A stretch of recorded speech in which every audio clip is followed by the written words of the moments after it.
Hello, everybody. I hope you are doing well. Today is December the 7th, 2022. And we are going to just have some in general speech. Okay. First of all, there are some questions people have about the fact that now, when you look up Google Maps, some of the other hits on the address for the Idaho 4, the home where they were murdered, that Google has now blurred the front of the house. So you can't tell what it looks like. And there's a lot of people wondering about that, asking how is that possible? What is that about? Well, Google actually they will blur out a photo as long as the photo contains your face, your home, or other identifying information. So there are actually a lot of houses, if you pay attention, like when you're doing street view, that you'll occasionally run across a house that's been completely blurred out. You can make that request. It's not unusual. And probably I would guess more and more people will begin to do that. But yeah, I know a YouTube creator that loves to like intimidate subscribers or other YouTube creators. And the intimidation is that they're going to dox you, that you're not as anonymous as you think you are, and she'll drop your children's name and things like that, kind of, I guess, to make you feel afraid. But listen, the reality is that people drive up and down your street all day long. They know your house. There's people all throughout the day that see you if you have a job or you're out in the community. Just because someone sees you online, it's really not much different than being seen, other places. People have sort of accepted that, we're not really anonymous online anymore. But anyway, so the blurring of that house, it's really not anything. If Google is the owner of the photograph, then they will happily blur out the image of your home on Google Maps and things like that. All right. So that was point number one.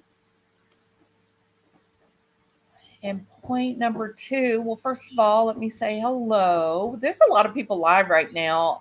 Hey, seen Elmo's Fire. I love that movie. I love it. That's where I got the name Jules. Hey, Kel's Loving Live. How are you? Hey, Kathy R. Beep Bop. Hey, Brent Montgomery. Welcome. All you have to do is contact them. Yeah, it's a simple process. Hey, Pam. Welcome. How are you? My hot photo here. Somehow, pause, that didn't work for you. But you could try again. Okay. All right. So we got a lot of people live right now, going on right now, and that's okay. I want to talk about something. Don't mess with my toot. Don't mess with my toot. Okay. I want to talk about something. I am not an attorney, nor do I pretend to be one online. And I did not sleep at Holiday Inn last night. So if any of you guys try to say, hey, you guys, Jules of Thought is giving legal advice online. Okay, that would be incorrect. Okay. I am not giving legal advice. I don't have the training, the knowledge, the foundation, or the expertise to ever even imagine that I could do that. What I am doing is I have gathered information from publicly available websites pertaining to international law, and I've just kind of looked up and tried to figure out on my own, hey, what's going on? What if we do have a potential suspect who has land ownership in Africa, who has family members living in Africa, who their historical heritage is in fact having grandparents and aunts and uncles from South Africa. They also live in the U.S., but then they've also got these relatives that live there, and there's family investment there, right? So I did hear someone. I don't remember who it was. Was it? Oh, maybe it was. I don't remember who it was. Somebody. I watched a live with someone, and they were talking about how it would take time to be able to travel to Africa, and it would be hard to get a last minute flight. And where would you stay? And it would be too expensive. No, no, no, no, no, no. When I was living in Egypt, um, it it's nothing. In fact, I took the exact same flight, the same plane. I usually got the same seat.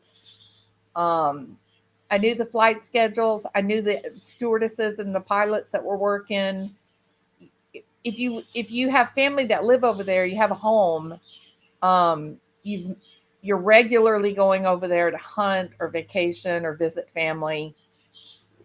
That's not a big deal to say, hey, I think it's Thanksgiving week. I think I'll go. I think we'll go see how things are going, with all of our land and our family members and blah blah blah. Right? I mean, I used to do it all the time. I went back and forth to Egypt um, regularly, probably every three, 4, 5 months, probably every 4 months, be a good average. Um, so 3 or 4 times a year, I was coming back and forth home. When I would come home, I never brought luggage. I had a house in Houston, I had a house in Egypt. My closet was full of clothes here and also over there. And so I didn't need to carry luggage. And so I'd come home, and when I was in the States, I would go buy a ton of like steak and hamburger meat and sausage and things like that. And then I would load up ice chest, duct tape them closed. I could take 4 because we were flying business first. I could take 4 with me, and they were completely full of like frozen shrimp and fish and steak and things that you couldn't get in Egypt. Um, and I did that like I don't know 3 4 times a year, and we had a big deep freeze there. We'd keep all our meat there.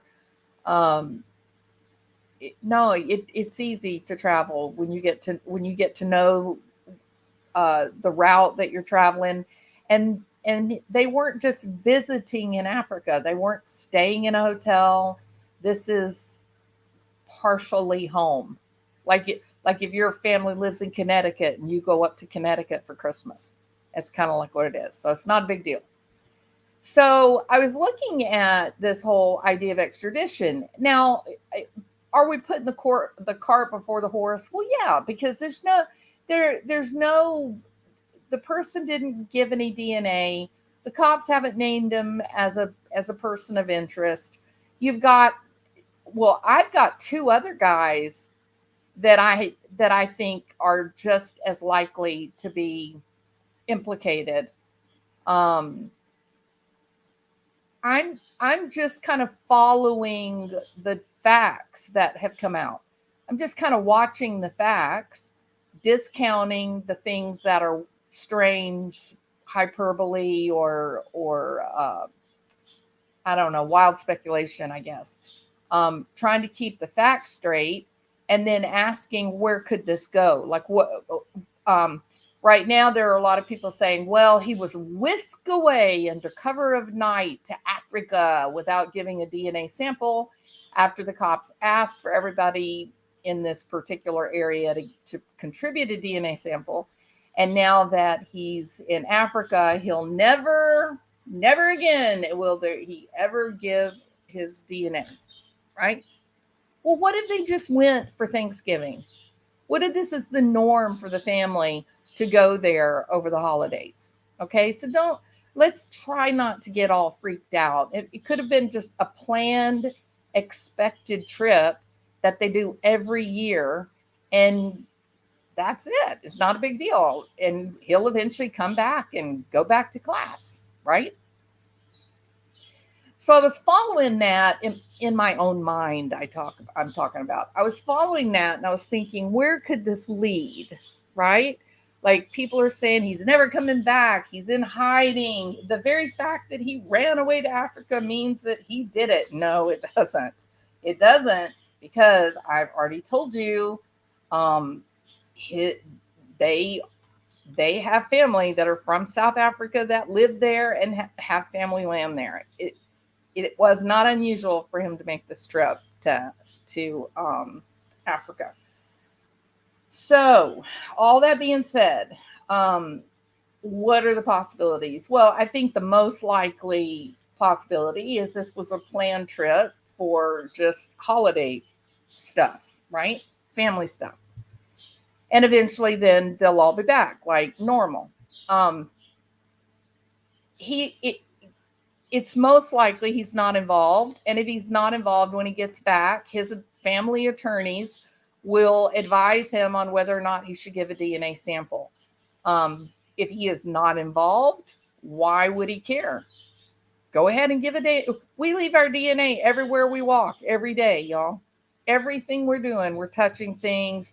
And when you drink a bottle of water, you've left DNA on the lid of that bottle of water. So everywhere you go, anything you're touching, you're leaving bits of DNA. So he'll more than likely he'll come back, he'll give his DNA, and the attorneys will probably do a press conference and say, "Hey, you guys that are saying that Jack is, on the lam and that he's never giving his DNA, well, you're wrong. He presented today on his own accord. He provided a sample. He's not involved in this, blah, blah, blah." That's probably what's going to happen, right? 90% likelihood that's what's going to happen. Okay. Now, in the slightest of possibilities that no, he decides that he doesn't want to come back. He decides that he doesn't have anything in Idaho of interest to him. He's been kicked out of his fraternity. He's had some trouble with the college. He doesn't seem to have any friends by the looks of it. He's standing there in front of this camera and nobody's talking to him. And he's supposed to be, one of the Greek kids where they have tons of, instant friends. But nobody really talked to him except Joe, who is much older and not really affiliated with the college. So it's very odd, kind of situation. So maybe this guy just decides he'd rather stay in South Africa and work or do whatever, people do there. Well, what if it comes out that maybe he knew a little bit more about what happened to the, Xana, Kaylee, Maddie, and Ethan? What then? And so that's when I began looking on these websites to try to educate myself on a very shallow level. What are the possibilities? And so I think the one story that really comes to most people's minds when they think about extradition for a crime in the United States, we usually think about Edward Snowden. And Edward Snowden, it was a bit like the Jason Bourne, kind of thing, where he had a group of people that were working to protect him. He spilled the beans on our government, our U.S. government. They were spying on us and likely still are. And he had a group of people trying to protect him, and they were flying him around the world. They flew him to Thailand, and they flew him to the Philippines and China. And then ultimately, I think he was in the Middle East for a little while. And then ultimately he arrived in Russia, where Putin says, "Sure, come stay with us," because Snowden would have been the ultimate pawn in the Cold War. And so that's how it all played out. And so that brought to mind, I remember them moving him from country to country. And I thought, well, why wouldn't they do that if Jack were guilty, or any other person, not just Jack, anybody?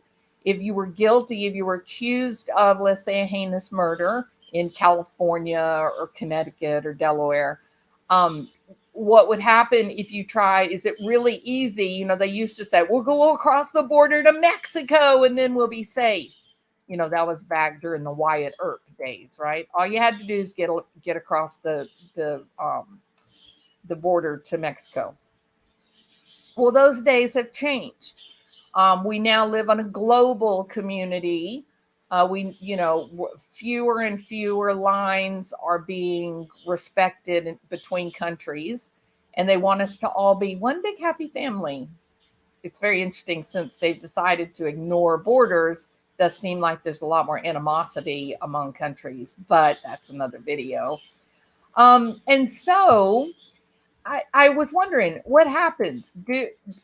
Does this family have the ability or the wherewithal, or anybody else's family that might be accused of murder?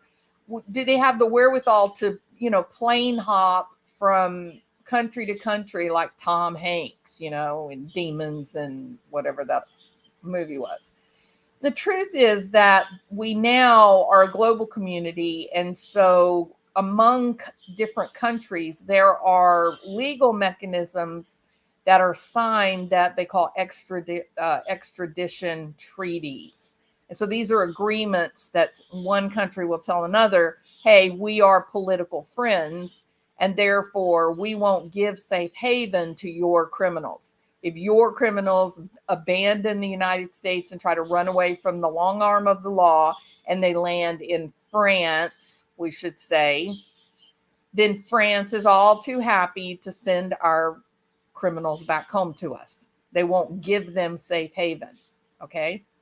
So France and Brazil, and there's some other people. I'll get to them in a minute. So in general, if an extradition is to succeed, then the alleged criminal act cannot be political. So they will give safe haven for a political exile, right?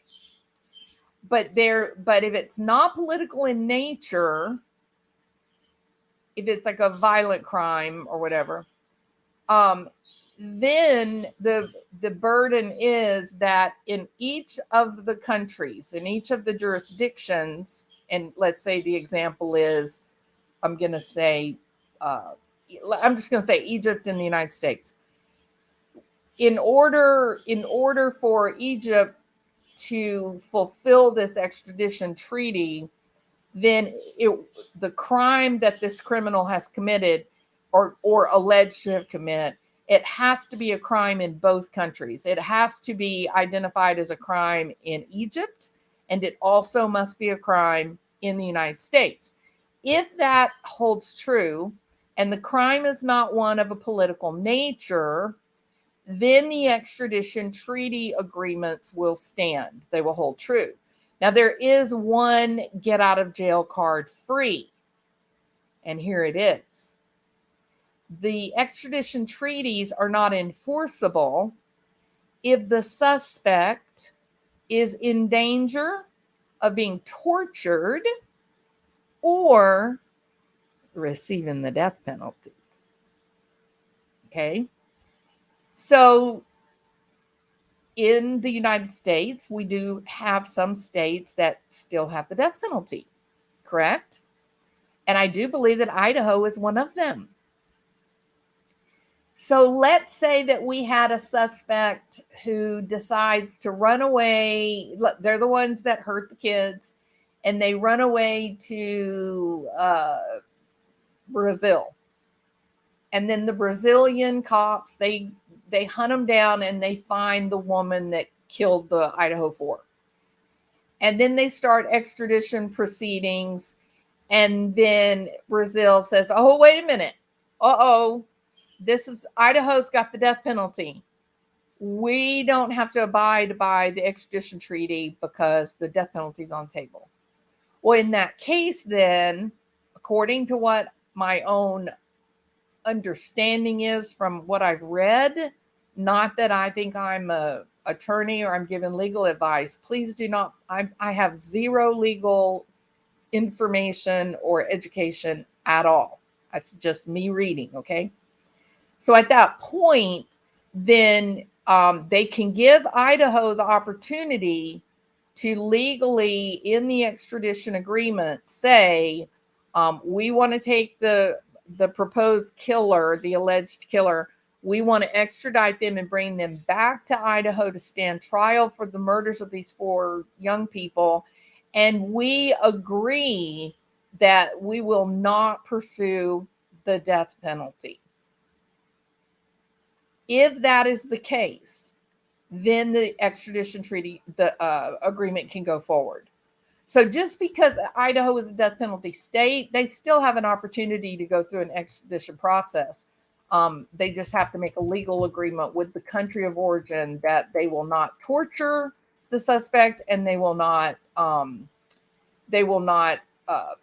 put that person under danger of death penalty. There are actually quite a few countries that do not have an extradition treaty with the United States. There's a pattern here. Even though there's a lot of these countries, there is a pattern. Okay, and y'all probably can guess what the pattern is, right? Middle East, Russia, and to some extent, parts of Africa. Okay, so let's look at them. So I think I'll just kind of go through until we get to some of the more interesting countries that do not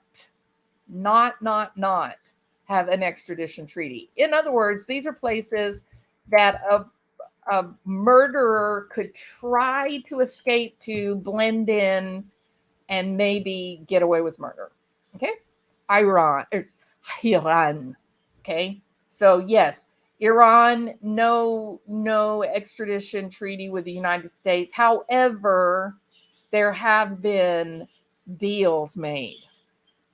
So that is on the table. They don't have to have an extradition treaty to agree to criminal exchanges. They've done that. So Afghanistan. Let's see. I think I'll do the Middle East first. Yeah, let's do it that way. Afghanistan and Bahrain and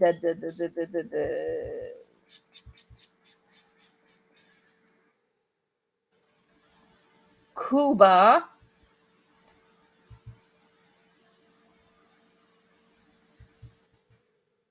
Libya, Lebanon. I was really surprised by Lebanon when I saw that. Kuwait. I was also surprised. I was very surprised by Kuwait.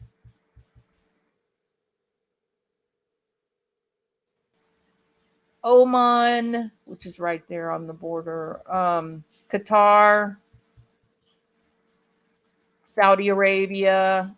They won't extradite. They'll just kill them over there. They don't care. Syria.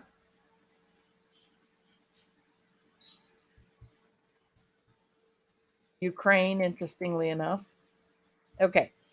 And Yemen. Okay. So notably, these Middle Eastern countries, these are not really Western friendly countries, right?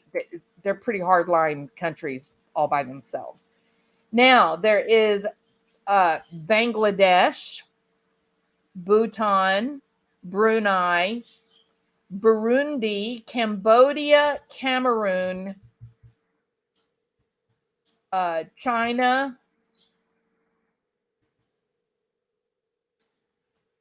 Equatorial Guinea, Eritrea, Namibia. Namibia is Africa. I was going to keep Africa for the last. Moldova, Micronesia, Mauritania, the Marshall Islands, Mali, the Maldives, that's Macedonia, Laos, Samoa, Sao Tome and Principe,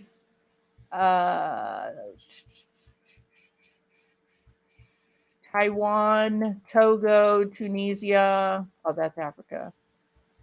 Ukraine. I'm amazed by Ukraine.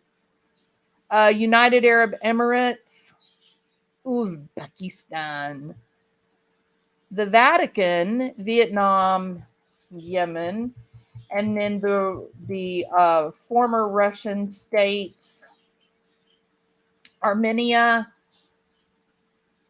I left out Bangladesh a while ago. Belarus, Bosnia and Herzegovina, Burkina Faso, Cameroon, Cape Verde, the Central African Republic, Chad, China, Comoros, the Congo, Cote d'Ivoire, um, Djibouti, Equatorial Guinea, Myanmar, Moldova,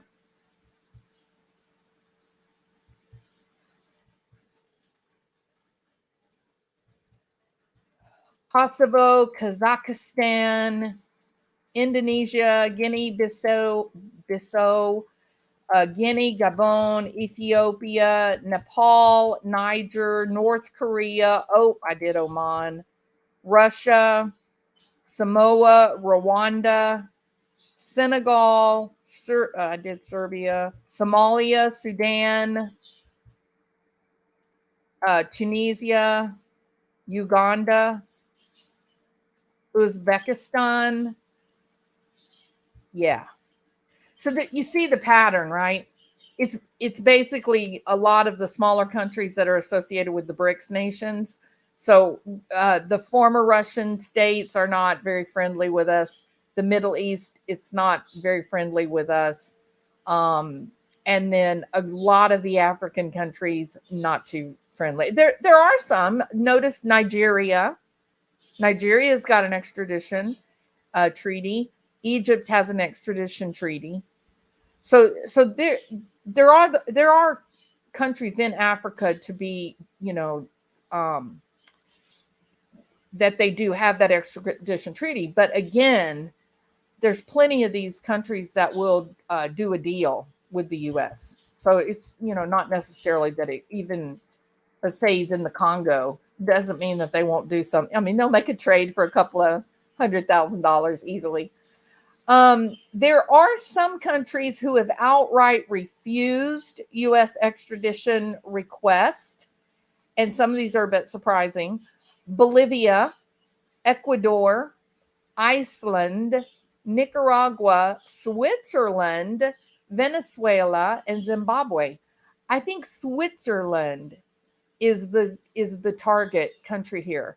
I think if we see a suspect end up in Switzerland or Iceland, I think the writing's on the wall. I think we'll know. You can't. Switzerland's not gonna. They're not gonna put a human being into danger. Escaping to a non-extradition treaty country does not mean that you are home free. It simply means that you're throwing yourself on the mercy of the country. You beg and plead. However, if that country's leaders, if they have, skin in the game, if they need some money from the US, or they need some new pretty shiny weapons, or maybe one of their terrorists has been in jail here in the US and they agreed to make a swap, then you're out of luck, right? And of course, we all know that the political landscape is definitely shifting. The political landscape in the US is shifting as well as around the entire world. I don't think anybody knows where it's all going to land and work itself out, but there are fewer countries now that are willing to accommodate the United States. And with the loss of the fiat currency, now that we're no longer, the petrodollar is no longer a thing, then we've lost that traditional leverage that people would kind of do our bidding for us. They did it because of the almighty dollar. And now the almighty dollar is no longer necessary. The BRICS nations have put in place a gold-backed currency. They have their own central banking system to move funds and whatnot. They're outside of the controls of the Fed and other central banks. So the world is definitely changing, and so extradition issues will change as well. Here's another fun fact. Apparently, if you try to escape to a non-extradition treaty country, then the CIA can kidnap you and bring you back. They don't need the country's consent to do it. So if you're just hanging out in Ecuador, living your best life, or you're in Peru hanging out, hiking Machu Picchu, the CIA can just like come in the helicopter. Hey, are you Jules of Thought? Oh, you're coming with us, and throw you on the helicopter, and then you're gone. That's it. No harm, no foul. They got you.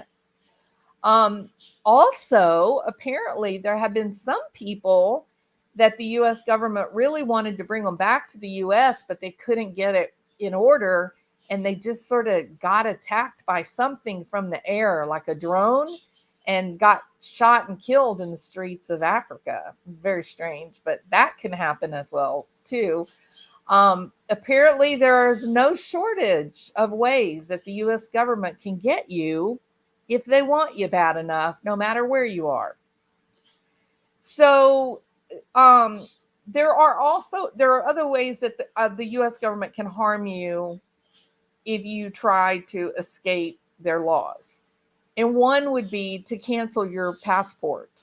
If you don't hold a second passport, if you're not a dual passport holder, they're not very hard to get. But if you've only got a U.S. passport and you're hanging out in Chad or the Congo, then the government can just say, hey, we don't want you to be a citizen anymore. And they can cancel your passport, and then all the money you left in your U.S. bank accounts, now it becomes property of the United States government. So there are multiple ways to get you. Extradition used to be, the idea of being able to break the law and then run away to some desert island somewhere, put your feet up, and spend the rest of your days, soaking up the sun. It's not really a reality in today's world, right? All right. And it is, I'm not going to tell you how to get a second passport, but it can be done. Okay. So, all right. All right. So, we talked about extradition. Now, let me peek in. Big Up says, I don't have Twitter. Why are y'all talking about Twitter? I have something very interesting to send to you, Big Up says. All right, Big Ups, let me give you my email address.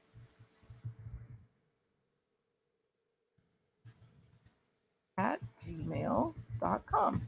So there is my email address, Big Ups. I'll look for it, as soon as you send it. Welcome, Allie Cattails, with the most beautiful cat in the world. Remember yoga instructor Caitlin Marie Armstrong arrested in Costa Rica in June on suspicion of the May 11 killing of professional cyclist. Absolutely correct. And how long did it take to have her back on U.S. soil? Less than 48 hours, right? I have been searching with Red the Web Sleuth. Very cool. Very cool. Thank you, Big Ups. Thank you. Thank you. Shukran. Hey, Truth and Transparency, welcome. Man, you have been killing it with this whole Idaho 4 thing. Yeah, I've really enjoyed your videos. Absolutely. So thank you for that. Hey, Feisty Redhead, how are you? Okay. So it's really an illusion to say, oh my gosh, one of the people of interest escaped the country and he made it he's hiding out in South Africa where no one will ever find him. And I don't know how he could get a ticket that fast. And this is like spy stuff. No, it's really not. I already told y'all last night. The grandmother was raised in South Africa. They own land there. They've got family members there. They regularly go there hunting. This is a normal part of their family life. And you and died make plans to go visit our families over holidays all the time, correct?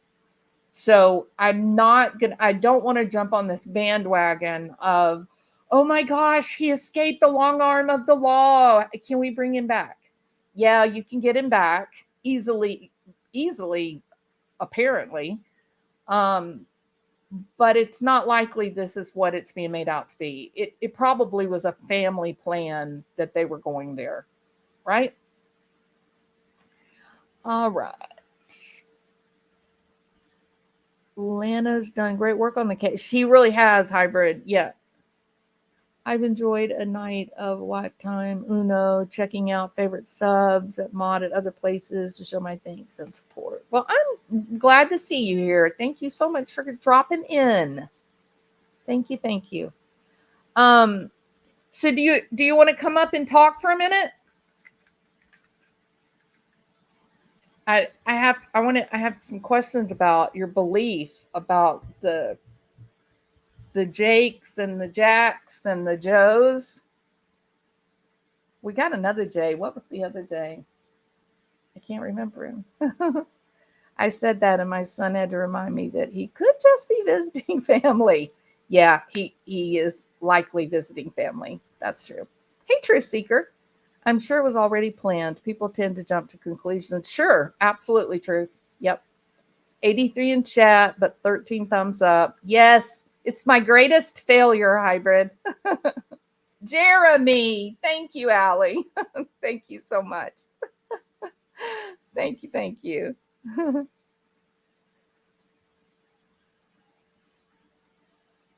Absolutely, Lana. I agree. Absolutely agree. Okay. So, here we go. So I'll put a link in chat if you want to come up and talk for a few minutes about the case, Lana. Don't feel pressured to. I know it's weird when you go into somebody else's channel and they're like, "Come up on panel," but you know, your choice. It would be a weird time to visit for the holidays, considering the semester wasn't even over. Possibly SSS, or is your name? Sure, but here's my deal, SSS. I do like wild speculation. I do like to call myself a conspiracy theorist. I'm not ashamed of calling myself a conspiracy theorist. Every scientific research on the planet is engaging in a theoretical exploration and development, right? Conspiracy just means that you're adding like a government or a organization power into your theory of what's going on. So I don't mind the whole conspiracy theory. I call myself a conspiracy realist. I know that the bastards really are out to get us. Okay, no, I'm kind of kidding. Well, maybe I'm not. I am kidding. I'm kidding.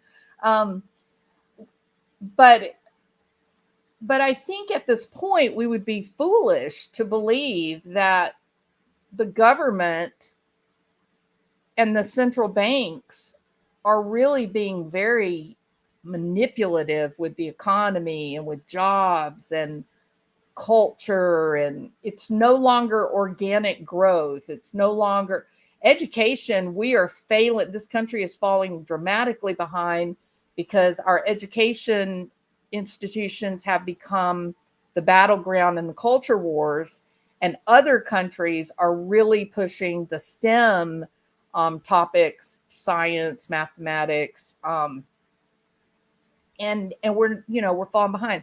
But all that being aside, I don't mind the conspiracy side of things, but also this case is complicated all by itself. This case is so complicated. You don't have an intense, horrific, violent murder of one person. It's 4 people with deep friendships and long-lasting relationships. And the night preceding the death, is so unusual because there were problems, right? There were issues at hand. So I want to be careful not to go kind of crazy with it, but still give it enough attention to kind of do some inquiry into some interesting aspects that you definitely have a bit of truth to. For example, I don't remember how long ago it was. How long ago? I mean, this was like 2 weeks ago when this Twitch live stream when it surfaced. And I don't know if you guys remember or not, but I told y'all, I said, Maddie points at those two guys and she says, F you. And there were a lot of people that were, they were saying, oh my God, stop. You can't accuse everyone. I was like, well, I'm not accusing, but she clearly tells him F you, right? You can hear it. You can see the exchange between them. Well, over the past couple of days now, somehow that's really caught on. I'm not sure, maybe because Ashley Banfield drew attention to it. But those of us that do this all the time, we already knew she had done that. We had already seen it and talked about it. And that was part of why there were people looking at Joe and not really feeling comfortable with his description of what was going on between he and Jack. We saw the interaction. You can't deny it. It's real. But now that, the mainstream media has really kind of picked up on. Now, I don't know if you guys have seen this, but have you seen where they said that she's not telling him F you, she's saying something like you, mister. And I'm laughing and I'm going, no. I mean, you can try to clean it up if you want to, but we can hear what she said, right? I call myself a conspiracy idealist. Exactly, Allie. Very nice. Yes, I like that. I will give you a heads up. Get your hands on the body cam footage. It is going viral. I think the frat house in Idaho are about to feel some crazy pressure. Yes. I agree with you. Don't you find it unbelievable that you can see the bathroom light go out, right? Like you can see it go out and it's sometime around 3:15, 3:30. And part of me wonders, did he clean up in their bathroom? Like, did he go in there to wash the blood off? Is that why there wasn't blood tracked through the yard? That's number one. But number two, I always say, there's really no there's no coincidence in this whole true crime game, right? There's no coincidence in it. Are you really going to tell me this town, not just the town of Moscow, but the whole United States of America, one of the most horrendous murders related to college kids in the history of this country, right? I mean, this was one of the worst. And at exactly the same time as these 4 kids are being slaughtered, you get a 911 call within a couple hundred yards of the house, right there at the frat house. No, I don't believe in these coincidences. No. So here's what I don't understand, Lana. I don't understand where the information of, is someone dealing fentanyl? Do you know what I'm talking about? Have you heard this? Yeah, she did say F you. Absolutely. She even had that body language going. I mean, we all know getting catty and snarky and, oh, really? Well, F you, buddy, blah, blah, blah. Yeah. Not, hey, mister. It's not the 1950s. And Joe's not that old either, right? So there does seem to be this budding rumor. Please, y'all. Rumor. Okay. There's this weird story that's beginning to build that's just crazy to me. I don't know where it originated, but that somehow someone is dealing fentanyl And I guess these kids were murdered because of this fentanyl stuff. Well, they also wanted to drive that narrative with Kylie Rodney. And I didn't believe that with the whole Kylie Rodney thing either. So, no, I don't think this was about fentanyl. I don't think that is true at all. These kids were all making really high grades. The girls paid beforehand at the other window. Yeah, yeah, when she ordered, right, Allie? Saw the body language, guessed the words. I do not think Joe and White Hoodie knew each other before. Too awkward at the beginning, and Joe just wants another woman hater club foul. Yeah, but why they hate the women, Allie?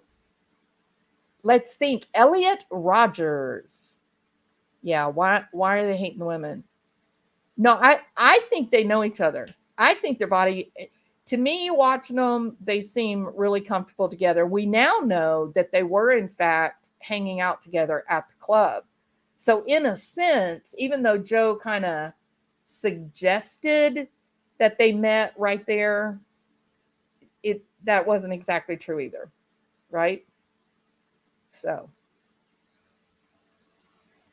you think you think Joe hates women because he's sober and conservative? Hmm. Likes himself more than he could anyone else.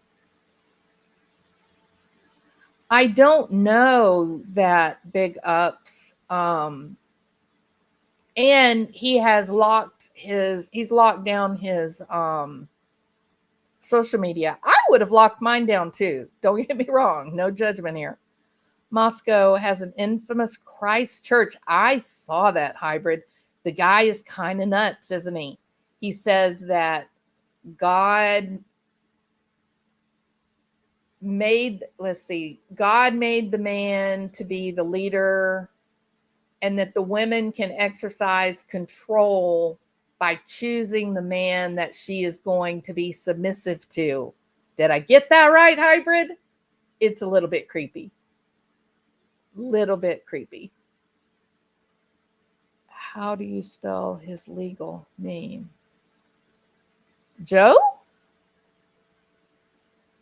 I don't know. I got Red Sleuth on the job. Yeah, so I would like to know where he grew up. Um, and I would like to know where Hoodie Guy grew up, because they seem to be in a high school or a junior high school picture together. It would make sense for it to be an incel. He saw Ethan as a Chad and the young women as Stacy's. I don't know what a Chad and a Stacy is. Is that supposed to be like a Karen? Yeah, I think people are actually calling the Christ Church a cult. Yeah, it's pretty rough. It's pretty terrible. Okay, you guys, hang on just a minute. Let me see what's going on in my email. I just love to get emails, though. This is great.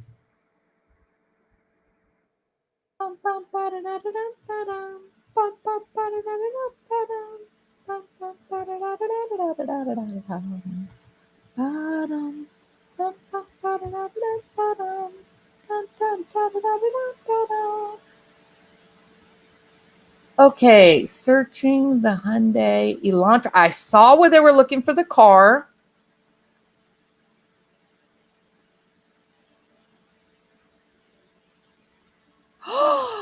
Wow. Oh, wow.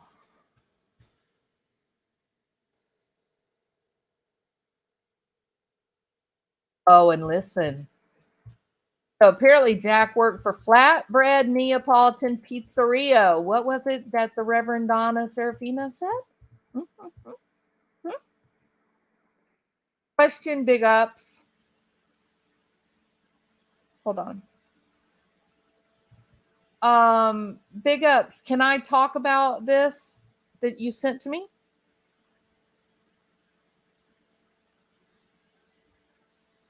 Hey, Jackie.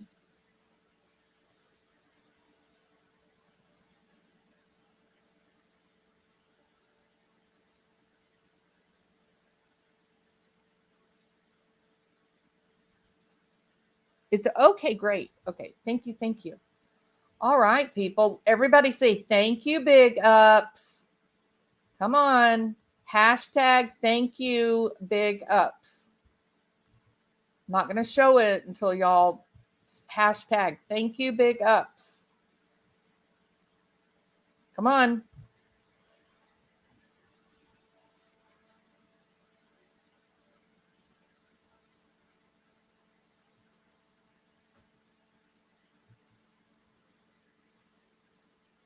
Thank you, big ups. Joe could have been defending himself when he defends Jack, pointing out how crazy people are. Google Earth has just blurred the Idaho students' home. Yes, Tassie South. Thank you. We talked about that. Yep. Hey, you're too mean. Oh, there's a hashtag. Thank you, big ups. Thank you, too mean. Hashtag thank you, big ups. There you go. All right. Thanks so much. Seriously. Hey, Tommy. All right. So let's get on with the big ups info. It's interesting. So we have all heard that law enforcement is now putting out information. They are searching for a white Hyundai Elantra. Correct? Well, big ups and big ups sleuths have been frantically searching and looking. And they just found a Hyundai Elantra in Boise, Idaho. This is the car. Now, where was it that hoodie guy went after the girls jumped in the car and left? Hoodie guy is seen walking away to the right, correct? And what is his alibi now? His alibi is that he jumped in his vehicle and he drove to his parents' home. Where? In a little town outside of Boise, like a subdivision. It would have taken him about 5.5 hours to get home. And now, after the cops have looked for a white Hyundai Elantra, they found one in Boise, Idaho, and it was just listed a week ago. It's been, for your information, I believe today is day 20. It's day 20. Oh, I may be 2 days behind. Maybe it's the 22 days. So, very interesting. Very interesting. The car ad says recent arrival. I think I'm not seeing. Let me look.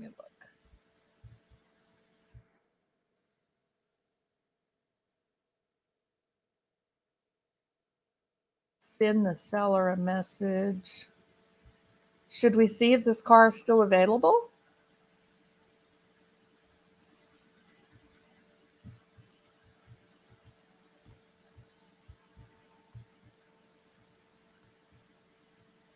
Where is there more information about it?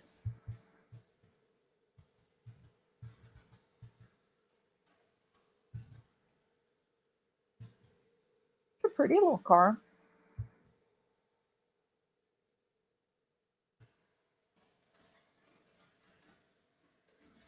Oh, look right there. It says POI, person of interest.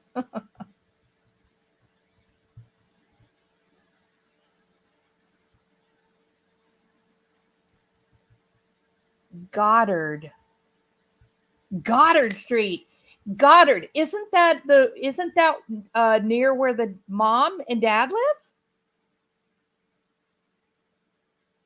Big ups.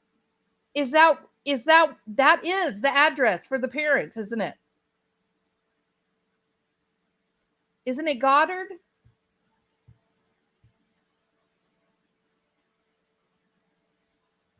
I wonder, did y'all give this to the cops? Wow, this is amazing. See right there on the map. West, right over here. West Goddard. So they're right here at Fairview Avenue. But look how close to West Goddard. And West Goddard is a short road. That is the road that his parents live on.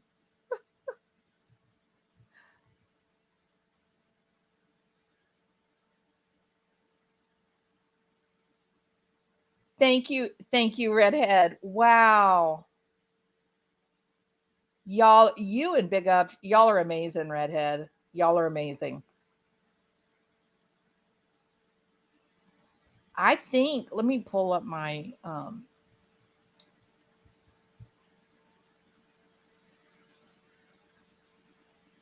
They never will, Alma. By the way, welcome, Alma.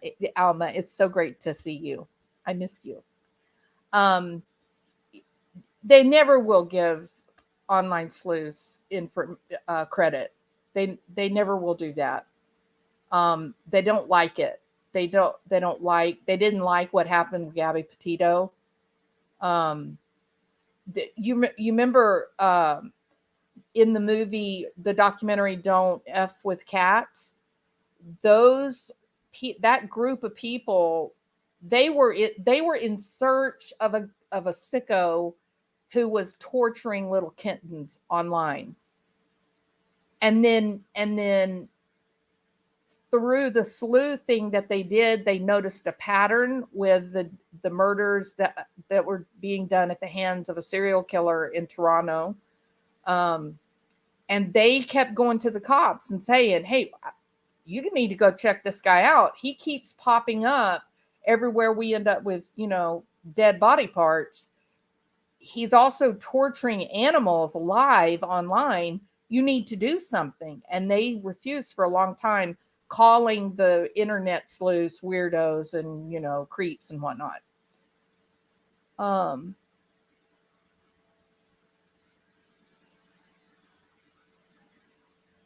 oh yeah, Bebop is just horrific. Yes, Luke Magnotta. Oh, horrible. Now, some interesting information about uh, Jack show alter. You guys did I'm going to assume that you heard the information when we were talking about Buddy, the little dog, the miniature Australian Shepherd. When we were talking about the basically scalping of little Buddy, the murder of Buddy, and I made the case that Buddy was the first victim, right? If you remember, we talked about at the same time, in the months before Buddy, there were dead coyotes showing up related to sororities and fraternities. And it was animal abuse, it was cruelty, right? But these dead wild animals were being left in a way to be intimidating to the kids that were living at that Greek house, whether it was the sorority, and then there was also a skinned animal that was left on the doorstep at a fraternity house, and they did not name the fraternity. Um, and so of course, the cops come out and say, "No, don't worry, these are not related." Well, even little Buddy's not related, but his body is found less than 3 miles from the Idaho 4's house, right? And they could not tell you why they think it's not related, and they're at the same time that they're saying it's unrelated, they're telling you, "Oh, there's no danger to the general public, none whatsoever." Now we know that there was a young lady in February of this year, 2022. She also got killed in her bed. It was just one girl. It wasn't four, students. It was one. However, her roommate has now begun to speak out, and she's asking for the family of the girl that was killed. She's asking for the family to contact her The cops refused to speak to her. The cops refused to name her death a murder. And she says that her roommate was killed in her sleep, stabbed to death in her bed. And the cops are just like, well, it was a personal fight. They had a disagreement. Some guy, so they never did solve it. They never did find out who did it. And so this girl who was the roommate of this girl that was killed in February of this year. She is trying to get attention because she wants to talk to this girl's family. She said that she has information for the family. I would think that Kaylee Gonsalves's dad might want to reach out to her. Would be, now he's hired private detectives. So I support him 100%. I think this police department is way over their head. They don't have any idea what to do. And I think the FBI has come in to provide support, but they messed up so much early on, so yeah, I support the whole private investigator, and I do. Okay, I see some stuff going on in the chat. Let me roll back here and see what's going on.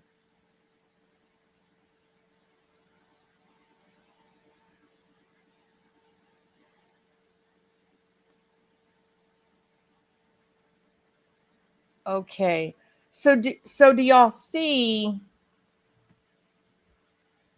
Because this is a big deal.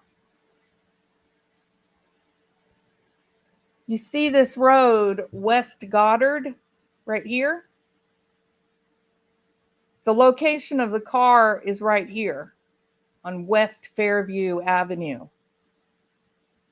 Here's West Goddard. West Goddard is the address of the family home.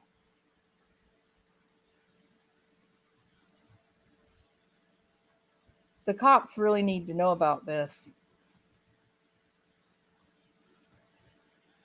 They really do. Hold on 1 minute.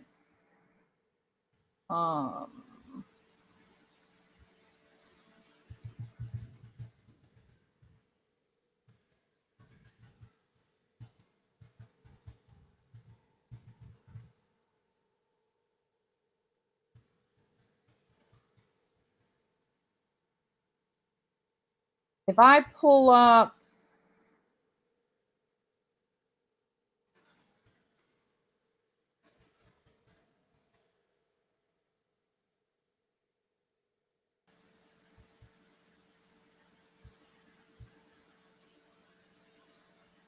yeah, Goddard.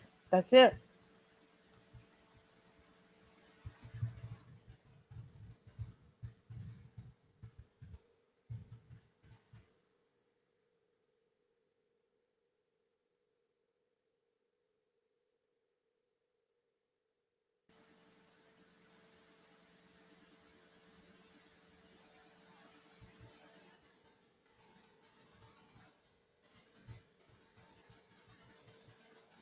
I'm looking. Hold on, y'all.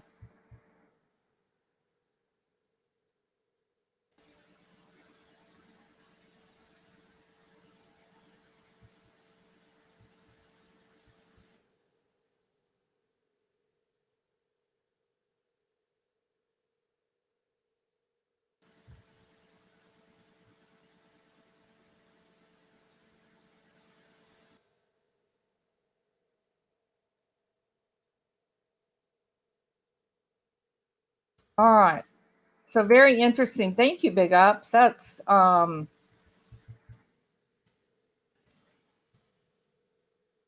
amazing.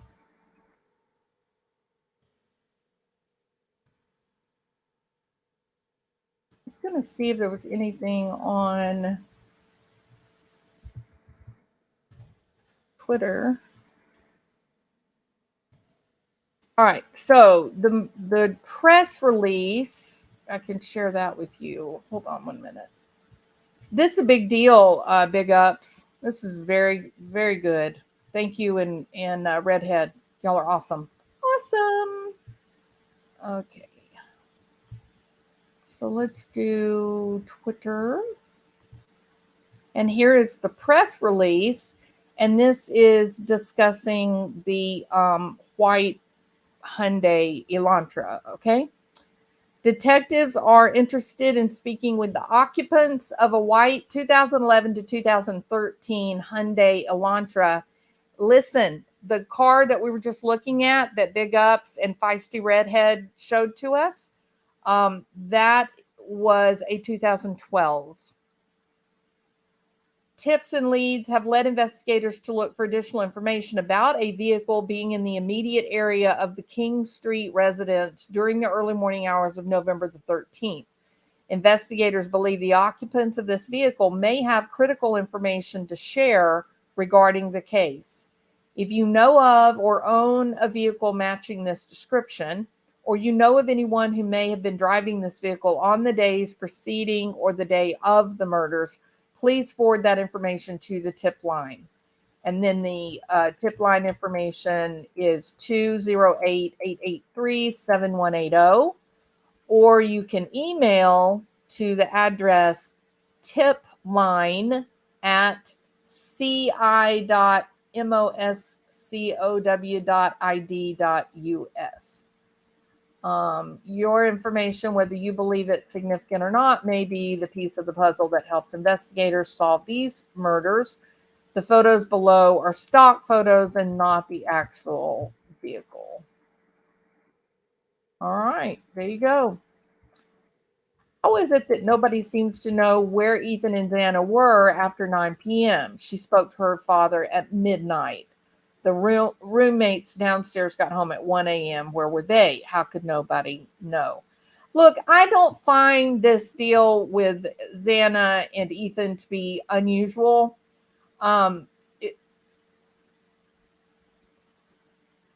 Yeah, Big Ups and Redhead are absolutely amazing. The car that we just looked at on Facebook that was listed this week in Boise, Idaho, apparently in the neighborhood where his parents have a home. It's a 2012. It's a 2012. So the cops are probably going to be paying the dealership a visit, and Big Ups and Feisty Redhead, well, they're going to be famous. So thank y'all. Y'all are amazing. Appreciate it so much. Now I don't find it unusual about Ethan and Xana, and here's why. Okay, can we just be honest here? We're all adults here. Okay, nobody's living in a convent. All right, there were young, healthy people. I would suspect they had gone to their formal. Didn't Ethan live in the fraternity house? What if they went to his room? I mean, they could have been playing chess. They could have been watching television. I don't know. Maybe they went to a movie. Okay. Or maybe they did other things that young, healthy people in love do. I don't think it's that big of a deal. Now, here's one thing that did come to my mind today. We have Xana's mother speaking out and saying, verifying that her father, Xana's father, was at the home the weekend before fixing the locks or working on the locks. And we don't know if these were like door locks for each individual bedroom or if these were the locks for the door, the exterior doors of the home. We don't have that information. But we know he was there working on the locks. Again, there's no coincidences in true crime. Were the girls nervous about something? Was one of the girls dealing with an angry ex-boyfriend? You see what I mean? Was there a reason that they felt like, hey, this guy, he had a key to the house, or this guy knew the code and we can't get the code to change? Dad, can you come help us? I mean, how many people do that? You're getting a divorce, and one of the people in the marriage leaves the home. You call a locksmith. You get all your locks changed just out of general safety. Correct? So I think that it's not a coincidence that they were working on the locks immediately before this happened. Here's something else that's not a coincidence, and I think that Kaylee Gonzalez's dad is onto this. Who was going to lose the most by Kaylee Gonzalez going to Austin, Texas? Who is going to lose the most? Well, probably the guy who said we were going to get married and have children. Me and Kaylee, we were going to get married and have children. Now we won't because she's got this incredible job at one of the best cities across the United States. She's got a great job. She's a beautiful woman going down there. She's going to find her a sexy cowboy and it'll all be over then, right? So I think, I think the look that that Kaylee Gonzalez's father gives to Jack as Jack is hugging Kaylee's mom, I think that says it all. I think he wants more information about, was Jack angry about the breakup? Was Jack angry that she was leaving? Did Jack feel like he had been lied to and snubbed and dumped? He was losing basically the only girlfriend that he had ever had. They were childhood, like junior high, boyfriend, girlfriend, all through high school, now into college. He had a lot to lose. I think he was probably emotionally quite disturbed, not only that they had broken up, but that now it comes out she's leaving. So that, again, there's a possibility. I, for the life of me, cannot figure out how this police department can say, oh, we've ruled Jack DeCour out. He was at home sleeping. You ruled him out? You've got 2 murder victims who are frantically calling this guy from 2 different phones. They're both calling, both of them, in the immediate minutes of what we've been told was the death hour. Now we know from the police cam, we can see the bathroom light being turned off sometime between 3:15 and 3:30. We can see that. We know the time for these calls, literally mere moments before that bathroom light went off.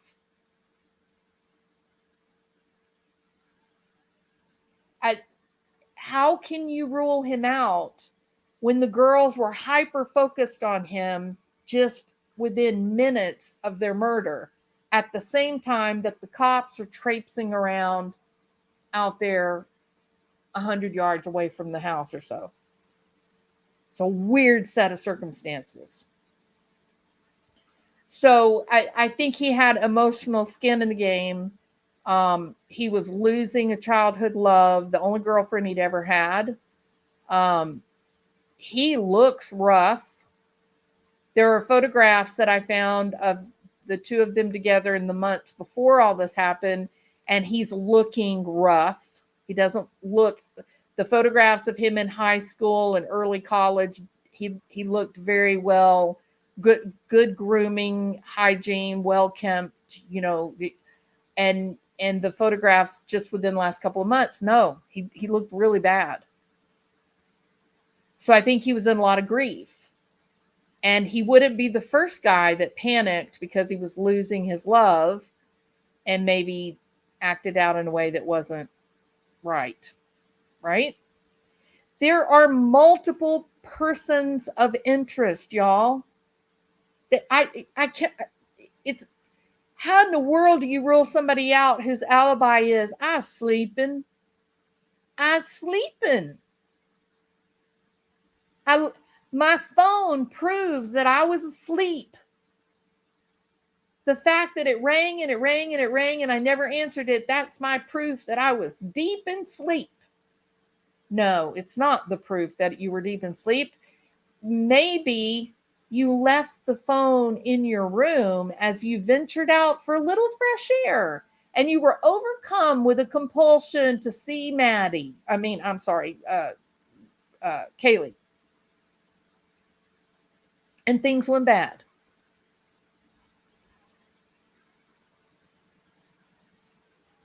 There are multiple persons, people of interest, and good reason for suspecting them. I think Jack Decor is a good possibility because of the loss of the relationship, her moving so far away. That's a good possibility. I think that Hoodie Guy is a very good possibility. I recently found out, or I've been told by two different people. I've not had anybody tell me that would actually be in the know. Okay. But I was told that part of the reason that Jack Showalter lost his letter with the fraternity is that they were able to prove that it was he that killed the coyotes and left them on the doorstep. One of them, the doorstep, it wasn't a coyote on the doorstep of the sorority. It was a rabbit, I think. And then the coyote in the yard at the fraternity, an opposing fraternity.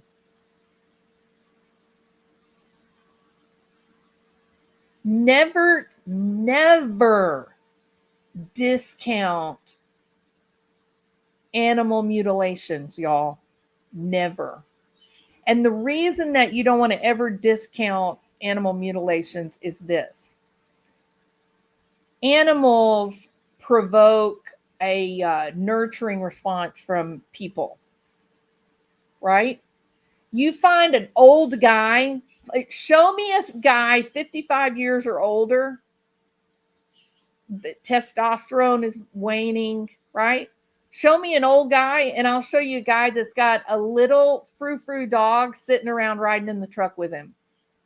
And he loves that little dog to the end of time and back. He would kill to protect that little dog.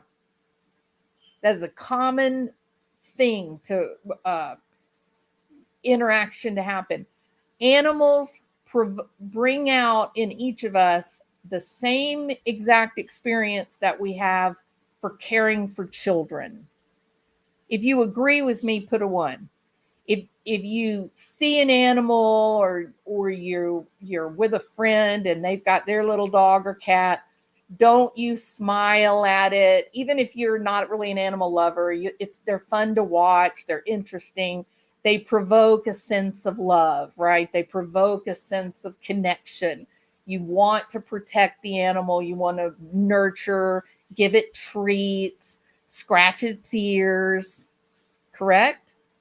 So, in terms of the limbic system and the neurological response that the animals provoke, it's very it's an instinct to protect. It's like you would respond to a child, a human child. All right? That is why if you understand the neurological response to children and animals, if you can give it the respect that it really, or it's a deep biological instinct to want to nurture and protect animals just like any child, okay? Well, that's why for a psychologist or a psychiatrist, somebody who's familiar with this type of research, when you begin to see animal mutilations, that's your big clue right there. You got a real sicko on the loose. You've got somebody walking around whose brain is not normal. Now, the murder of a person can come from a whole lot of things. It could be a crime of passion. A boy may kill his girlfriend because he finds out that she had sex with another guy. I mean, there's all kinds of, somebody could lose their life because they stole money, because they committed fraud, all kinds of things, right? You did something to tarnish my professional reputation. Now I got to kill you, kind of thing. Okay. But with an animal, you don't get all that drama. You don't get all of that. Well, they did this to me and now I've got to avenge, the wrong that was done to me. We just want to naturally take care of animals. They don't have to ask us. They don't have to beg us. There's something instinctual about it. So what kind of sicko skins a miniature Australian Shepherd who takes their time very carefully, like doing surgery to remove the pelt that's never found? And then he also filleted the little dog. That is the epitome of psychopathy. This is a Bundy. This is a Dahmer. This is a creepazoid Dahmer happening right now. And so now the rumor mill is, here's what I know for sure, because I had to work with these Greek organizations as a liaison. They don't like to get rid of their members.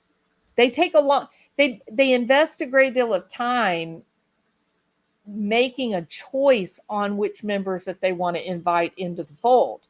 So they certainly don't want to kick any out. They don't want that drama, right? So usually if one of the members gets in trouble, they pretty well circle the wagons and try to rehabilitate the member and all that. They didn't do that with Jack. He's out. So I knew it had to be something pretty awful, right? And now I'm being told through emails and such that he was the one that was killing these wild animals and leaving them in, on the doorstep or in the yard and, that kind of thing. And so that's a big problem. That's scary as hell, right? You combine the murdered coyote and rabbits and whatnot. You take that, you take the miniature Australian Shepherd and what happened to that little dog, and then you look at what happened at that Idaho 4 house. Things are not looking so good. If Jack really was, now this is a big if Jack really is proven to have been the one to kill the coyote and leave at the opposing fraternity house, if that's true, and I don't have any way of knowing if that's true or not, but the cops know. If that's true, you must get Jack back to Idaho. You've got to find those knives and check to see, is the blood of an Australian Shepherd on one of those knives? So it is worrisome for sure. Let's see. Yes, I one thing I did want to say is that Big Ups says Big Ups and Feisty Redhead are not suicidal. So if the cops go to Boise and it turns out that this is the Hyundai Elantra that they are looking for, and then something accidentally happens to Big Ups and Feisty Redhead, they did not do it to themselves.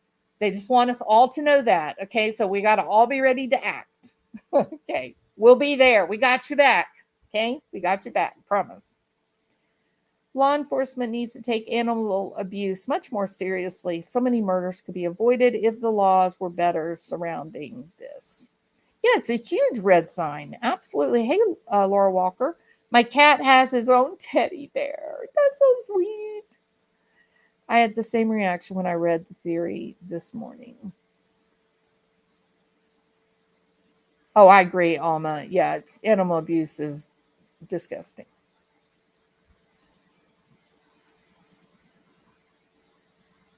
Well, Alma's animal can talk. She's got a talking parrot who's precious. Maybe they were trying to scare Kaylee about her dog. And yeah, Jack.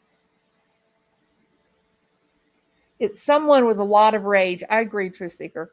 I think it's more likely someone who has been observing her for a while and knew this was his last chance. That brings in another point, doesn't it? I think it's I think you cannot ignore the fact that Kaylee is on her way to Austin, Texas. You can't ignore that. Here's another question I have. The sixth roommate, was anything ever said about who it was? Where did the roommate go? Were there hard feelings? Is that why the roommate left? Or maybe the roommate graduated? Like, what was the story with the sixth roommate?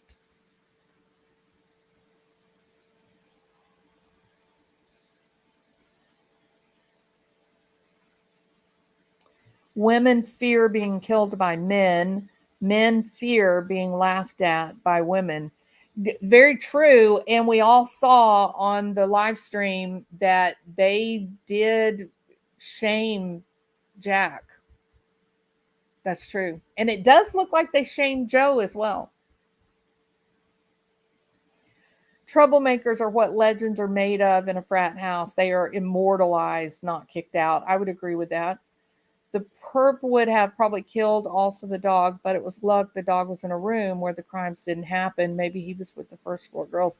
No, you know what I think? I think I think the dog was probably in Kaylee's room and was the dog in Kaylee's room with someone who was waiting for Kaylee to get home? Did he enter the house first, knowing that they were out at the bar, left the phone at his house, and he was spending time with the dog that he was going to be missing because the dog was moving to Austin? And he waited for them to get home. They would not have known that he was there. And then he waited for the house to get quiet and everybody go to sleep before he made his move. And then when he finally came down the stairs, he encountered Ethan, and that's why Ethan was out in the kitchen area. And Xana was awakened, and she fought back. She had bad bruises and cuts on her, and I think that's how it went down, or one of the possibilities. Yeah, four coyotes. I agree, St. Elmo's. Yeah, it was a terrible thing. It was a pattern that was emerging, and the cops didn't. They just didn't know what it meant. They didn't know how bad it was. If mom's Facebook is a mirror of any degree of family life, the only recognition I received was when he mutilated that elk. Boys crave their mother's attention and approval. Was he desperate to relive that feeling? I don't know. I don't think the killing of an elk would prompt murder.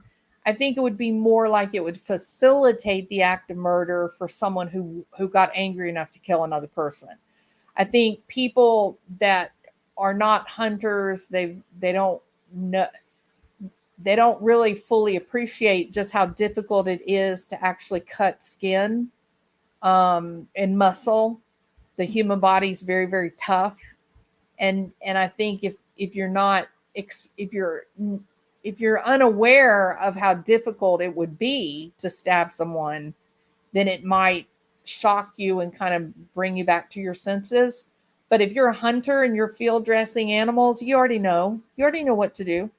Hey, big ups. Yes, I already put out the public service announcement for Feisty Redhead and Big Ups. Okay. You guys are not suicidal. Not. Y'all love life. You're living life big and large. And you know, everything's great. Okay. So If you get Arkansided, we know who to point the finger at, okay? We got your back. They are big ups, yes. Yep. That's why I lock my bedroom door. And don't forget, big ups just ordered the most ridiculous jacket in the history of the world. Don't forget that. His graphene jacket, he and AK. She bit a small piece of flesh off my thumb. Oh, why is she so moody? Poor baby. And I am sorry about your thumb too. Still radio silence on the sixth roomie. That is interesting, isn't it, Kathy? How did they keep that quiet? I thought that doctors in medicine were not keen in hunting for pleasure. Oh, I don't think that's true at all. There's many doctors that go hunting. I know of a family that has the dad, let's see, one, two, three, four, five doctors, the grandfather, the father, three brothers, and they all go up backpacking, not backpacking, horse packing mules up into the back country in Colorado and do the elk hunting there. That's a every year trip. They never miss it. Never miss it. They love it. Yeah, I got somebody was mean to me. They said they got on to me about Timmy. Y'all know what I'm talking about? Murdaugh, right? They got on to me and they said, uh, is it Paul? Is that his name? Paul Murdaugh. He's not the murderer. How dare you say that? He's not the murderer. And I was like, well, actually, you probably need to brush up on the whole entire story because the discovery of the magnificent Murdaugh, the discovery all started with the little drunk kid Paul Murdaugh, who drove. He was very, very drunk and intoxicated. He was physically abusive to a girl on the boat with him.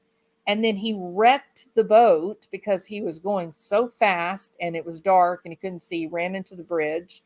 And the girl got a head injury, ended up in the water. She was found several miles away several days later. And through her death, families began exploring and investigating and people hired private investigators. And that is ultimately how the dad became unveiled as a total fraud. And then he tried to commit his own murder for insurance fraud. He killed his wife and his son for insurance money. I mean, it was all disaster, but it did in fact begin with the youngest son, Paul Murdaugh, being an alcoholic, killing a young girl that was on the boat with him. And then the aftermath is what unveiled. And then there was the murder of he and his mother. And so it begins. If that is the car, then that might implicate the parents as well. So I think you bring up a really good point, big ups. If that is the Hyundai Elantra that they are looking for, and it does seem like it, because what's the chances that you locate it at a dealership that's a few blocks away from the road where their house is? Correct? I mean, how do you explain that away? So it does seem convenient. Now, remember, I spoke up for them that the trip to Africa wasn't unusual. Okay. I'm trying to keep things rational here. But I can't do that in this case. If this turns out to be the car they are looking for, they would have absolutely known that that Jack was selling his car before they got on the plane to leave. I, they would have known about the murders. They would they are going to have a hard time exercising a plausible amount of ignorance or so I'm going to agree with you, Big Ups. I think this looks bad for the parents um, if it turns out to be the car they're looking for. I would agree with you. They are both doctors, yeah, but I mean, hunting is a sport, or I mean, they consider it a sport. I don't hunt. Don't get mad at me. I'm not a hunter. Who puts a photo of their son with a black eye on Facebook? I thought it was weird. Yeah, but you want to hear something even weirder? There's another picture of Jack when he looks to be maybe 4 or 5 years old, and he's got multiple bruises around his eyes. So I don't know what was happening to him, why he seems to have lots of bruising around his face. Pediatrician, wow, neither them nor their children had to be keen in hunting for pleasure. No, they were big hunters. Dad is an orthopedic surgeon. Dad also did a lot of. He does have a large practice working with children. Kathy, spina bifida. I think he had a residency in maxillofacial. Um, so, and working on a child's bones is a much more difficult specialty than dealing with the bones of an adult. I don't know if y'all know that or not. Because the bones have growth plates in them and they continue to grow, for quite some time. So working with those kids can be very difficult because they have to plot out the growth of the child, and they do what would be a single surgery or a double surgery to fix something in an adult. It might get turned into 6 or 7 surgeries when it's a child whose bone continues to grow. So he's a bit, no question, he is a very successful surgeon. There's no doubt about it. And I think they're very good people because they're going around the world and they're doing outreach and they're providing high level specialty care to children from developing nations. So they're good. I think they're good people. I really do.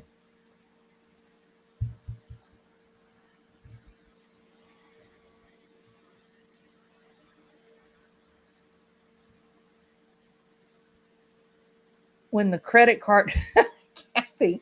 Yeah. Okay, big up. So you may not be suicidal now, but Kathy R is worried about you that you might get that way when the bill for your graphene jacket arrives. Remember, it's a $3 million coat. You know what I mean? I hope you're not disappointed.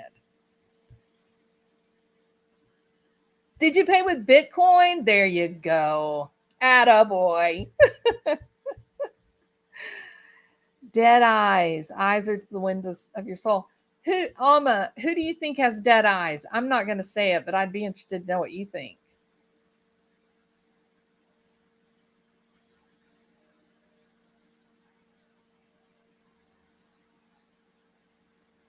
Sure, there's a lot of doctors that are quite detached emotionally. But can I say something? If I was undergoing life-saving surgery, let's say neurosurgery, I don't want my surgeon to be an emotional guy. You know what I mean? I want my surgeon to be someone who doesn't have much tolerance for emotion and prefers to deal with, fact and objective data. Um, because if something goes wrong, if things, if things start going south, I don't want him to be rattled. I want her to be able to, just remember her training and do what she needs to do and not get freaked out. Yeah, I don't want surgeons should not really be emotional people, y'all. Now, general practitioners, the family doctors, sure, you want them to be friendly and kind, but a surgeon, a high level specialty area, you're better off to have somebody that doesn't have very good bedside manner. You just want them to be the smartest, of that specialty area.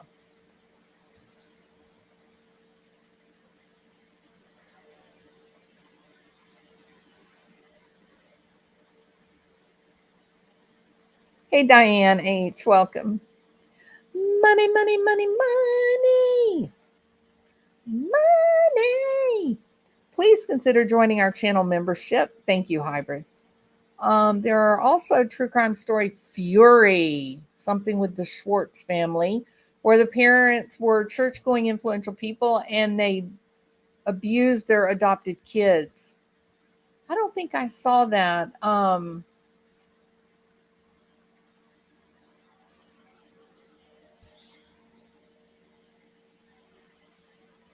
Oh, me too, Alma. Absolutely. No.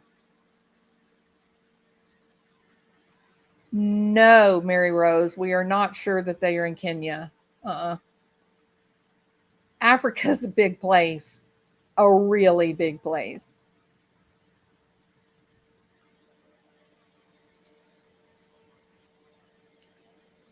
Let's search what school in town Joe grew up in. I would like to know that, big ups. Yes.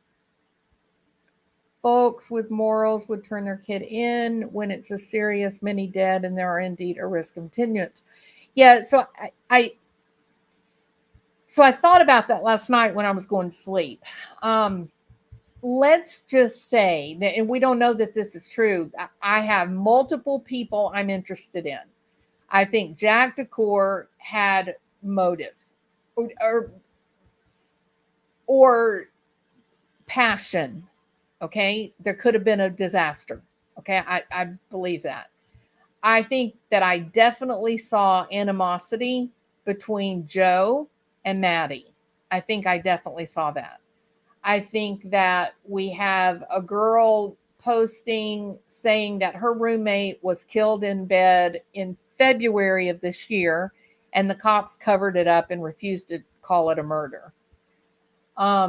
There are different people that, for different reasons, I could justify thinking, hey, maybe that's the one.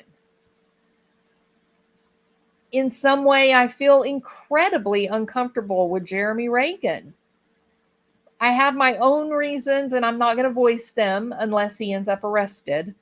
Um, but if he gets arrested, then I'll be happy to voice why I am really concerned about him. But one of the reasons that I'm concerned about him is he was quite eager to enter the conversation. Um, he drew a great deal of the attention off of the 4 people that were murdered and made himself part of the story. And the reality is, he was not part of the story. He didn't know them.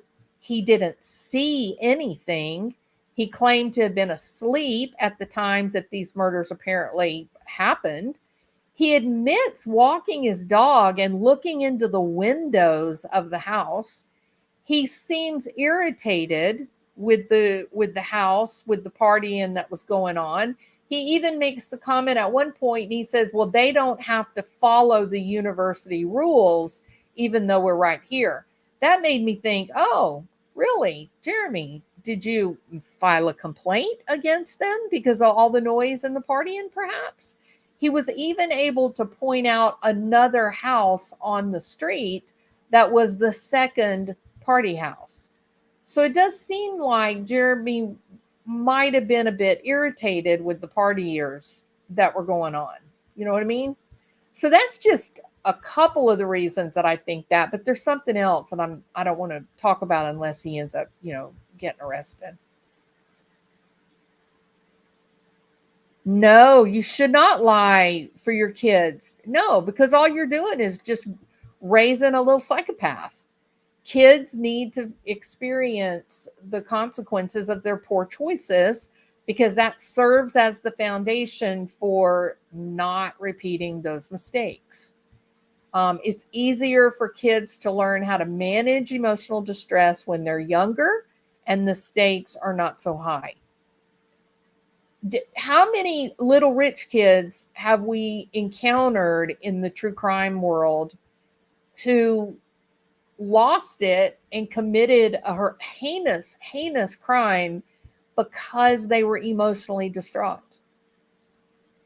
We gotta raise our kids differently, you guys. They can't be walking around looking for safe spaces. You've got to talk to your kids when they're growing up. When something happens that makes them angry or makes them sad, then it's part of your role as the parent to know what healthy coping skills look like and then teach your child to use them, right?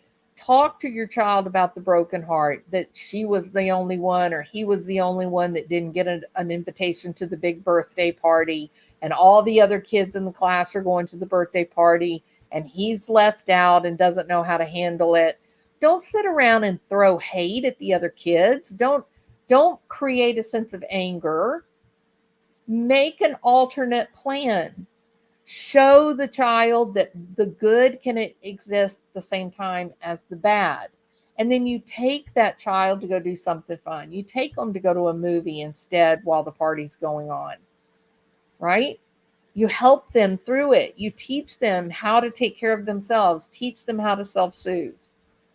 They get very upset and they're crying and upset, then take them down to the beach and go for a walk and see who can find the most shells, or the person who gets the biggest shell that's going to get a brand new Lego set. You got to teach kids these things.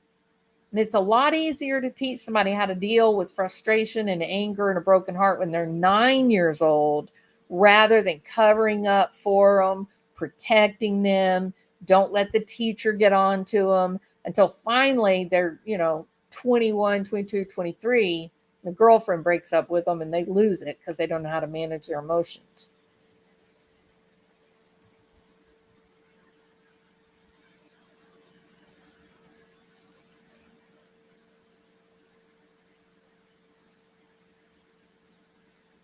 Wealthy, always working parents can lead to, we'll just take a peek at Claudia Conway.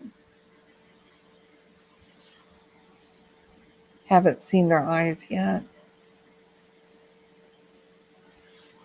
St. Elmo, you feel like Jake Showalter's eyes are strange. I didn't see his eyes real. I didn't really experience his eyes as being kind of blank or dark. But he looks sad. He looks deeply sad or angry in a lot of his pictures, just like we saw with Chris Watts. Remember Chris Watts' early pictures? That was quite telling, wasn't it? Oh no, Alma. No, I would have lost it right there on the table. I would have been like, okay, no, this meeting is over. That is too funny. Too funny. She sits in the treetop all day long, rocking and a bopping and singing his song. All the little birdies on Jaybird Street love to hear Robin going peep, peep, peep, rockin' Robin, rockin' Robin. Yes, I sound like a geriatric mean girl, and I love it. My kidney doctor has no bedside manner, but the best in the state. Then stick with your doctor. You don't need your doctors to, hold your hand and tell you everything's going to be okay. You want them to be well educated and very rational and logical.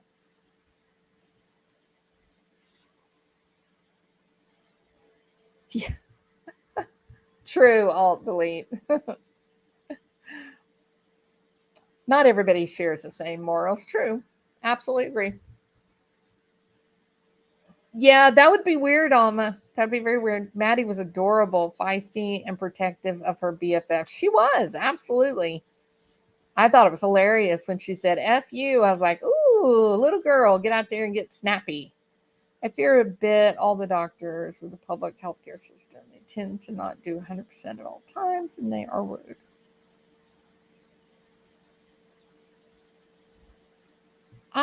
I don't want to be stabbed from behind.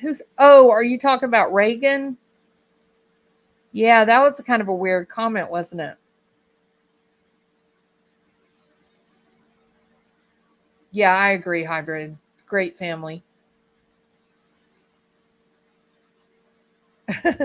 Well, there's that question, Lex will. Yes, yes. Um, I don't know. Did they pick the car up on a uh, traffic cam? Is that the car they picked up headed to Boise, to Meridian? That's a question. Why did it take them this long to come out and say, "Hey, by the way, guys, we're looking for a white, Hyundai Elantra." Um, Maybe that's how they found it. Maybe they saw it on traffic camera making its way to, Boise. And of course, now it's being sold right there by West Goddard Street. It's very interesting.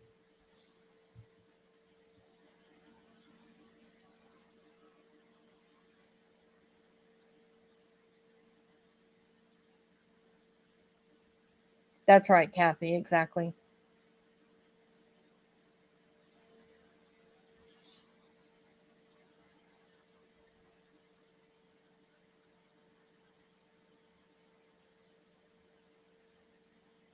Me too, big ups. Yes. So interesting. Well, we'll have to watch tomorrow and see. Of course, I guess the cops won't come out and tell us anything, will they? But I'll tell you what we could do. Let me take care of this. You pervert. You sex pervert. You just need a good Bible. Why do those bots come in here? All right. So we got rid of the pervert. Now then, that is how it goes. We have 6 month surgery queue. Wow. If one can afford them in the private sector, the surgery is ASAP. And that's it, right? And that's why a lot of people here in the United States are so against socialized medicine. Um, you just you just can't. It's too many people already. Not enough doctors, and we've gotten ourselves in a big problem, y'all. Yeah, so big ups.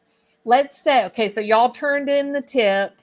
We see this very curious location, very interesting set of circumstances. If the cops go tomorrow, spray luminol, let's for example, and this is the car that they are seeking, then what's going to happen to the advertisement? It's going to come down off the marketplace, right? So if the cops show up and this is the car they're looking for, that car advertisement should be gone. Is that your calculus? Is that what you think?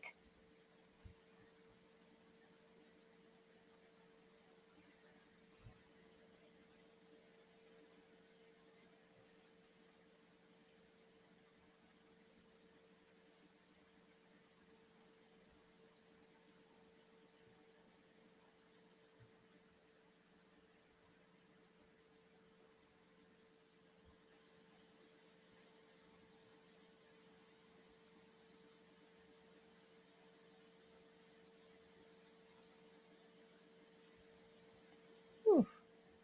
Let's search for live cams in that area. Every, Lex will. I'm ashamed. I am ashamed I didn't think of that joke first, Lex. You are definitely the winner. Everyone at the dealership has been cleared as suspects. So don't worry, you guys. The cops are on the case. Yeah. Yeah. They are very quick to clear people, right, Lex? It's pretty amazing.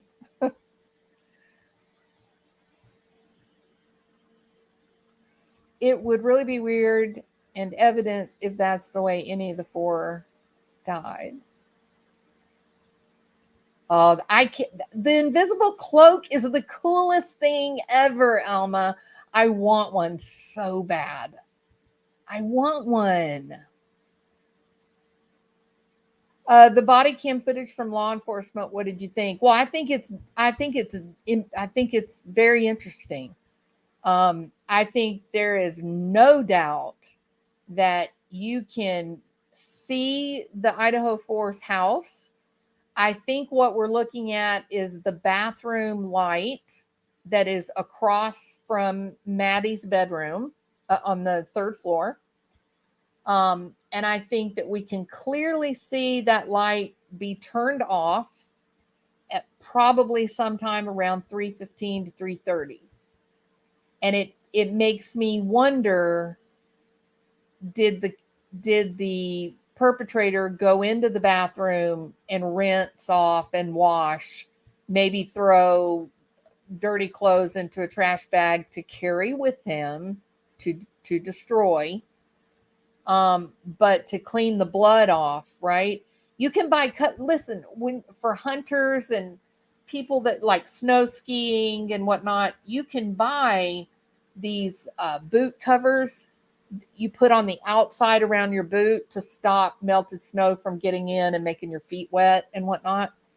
Um, he could have had those on, and it would have been very simple at that point. Then, after it was all over with, pull them off, throw them in a trash bag, take his top jacket off, throw it in the trash bag, and then tie it up and walk out with it in his hand, right? He could have absolutely done that. And had he done that, there would have been a reduced chance of him leaving blood in the snow or on the ground. Yeah, Bebop, crazy, right? A week later, and they go, oh, maybe we should get, these tire marks here. And I guess that's why they're now looking for in a Hyundai Elantra. Maybe the marks came back. Hey, these tires might have been put on a Hyundai, and then they saw one in the traffic camera leaving that cul-de-sac area. Right, there is a camera right there. So not in the neighborhood, but as you're there's one way into that little area. As you leave that first red light, they've got traffic cameras up.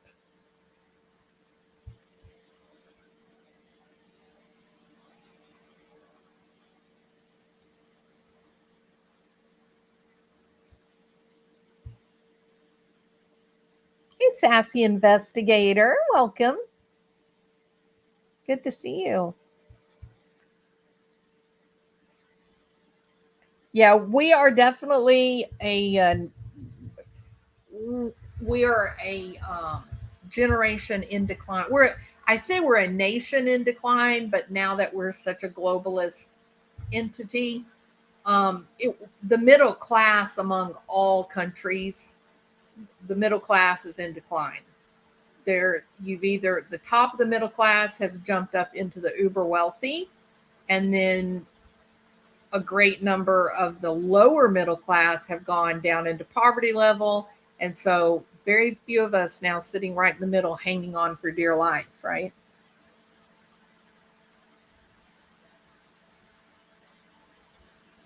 Yeah, we definitely have gotten some political leaders in the past decade in all countries. It's just crazy, right? Like, who are these people?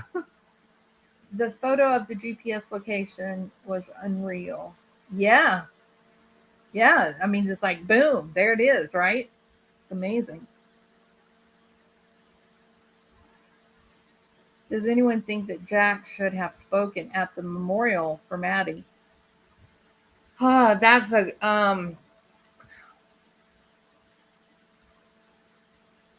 sassy investigator. Have you seen the clip of Kaylee Gonsalves's dad looking over at Jack as he hugs the mother? Do you see the look on his face? Yeah. He he he wants to know more about Jack's location that night, his supposed alibi. Right?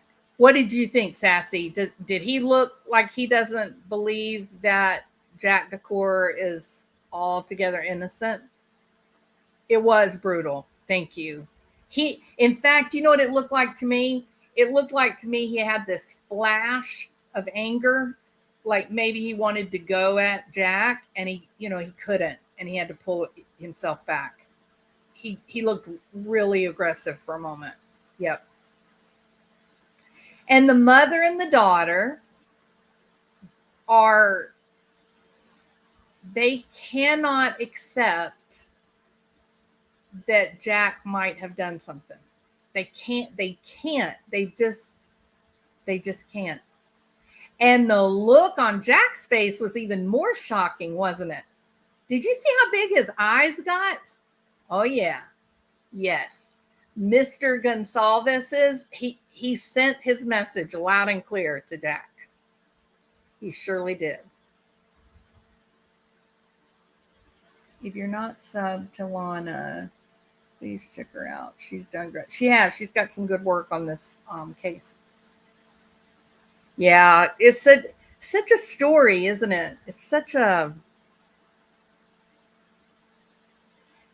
I think, again, if I only go by motivation, I'm talking about human motivation. Jack DeCour seems to have an awful lot of reason to have done it. He really does. He had a lot. Yes, he did. He had a lot to lose. Yes, he did.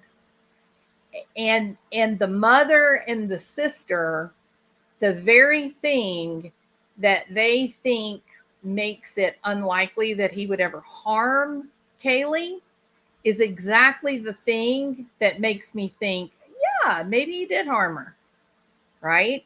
If he was so attached to her that he believed that they were going to get married and that they were going to have kids together, because that's what the mother said, right?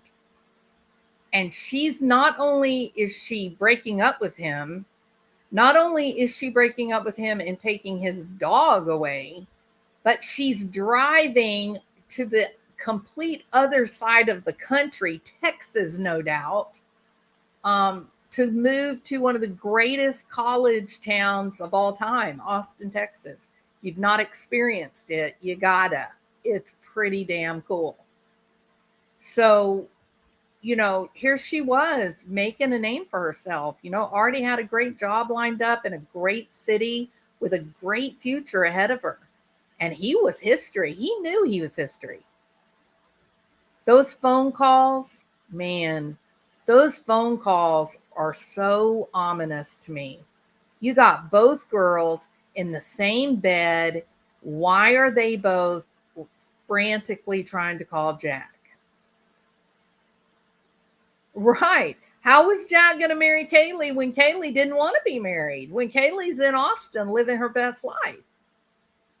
They had just recently broken up, Moonlight View, and now the rumor, the scuttlebutt is that, Jack wasn't so happy about the whole breakup thing. Not me. Okay, so Sassy Investigator's asking a question of everybody. Who will be surprised, shocked, if it is Jack DeCour, Kaylee Gonsalves' ex? If you will be shocked, put a 1. If you will not be shocked, put a 2. And let's see where we stand.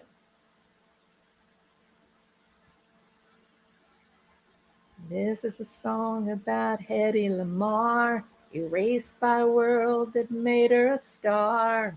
Every time I see your name, Mad Miss Hatter, I think about Hedy Lamarr. I don't know why. Not surprised. Megan Hamada. Are you the Hamada associated with the superhero movies? Their calls to Jack, them taunting him, or are they leaving a clue? Are they leaving a clue? Are they taunting him? Were they trying to smooth? Was there an argument? Was there a fight? I don't know. It's a great question, Lex. Great question. I do not think at all it is Jack D. You realize police interviewed him for me. I realize that, Alessia. I also realize they, didn't take tire tracks for 7 days. They made a lot of mistakes.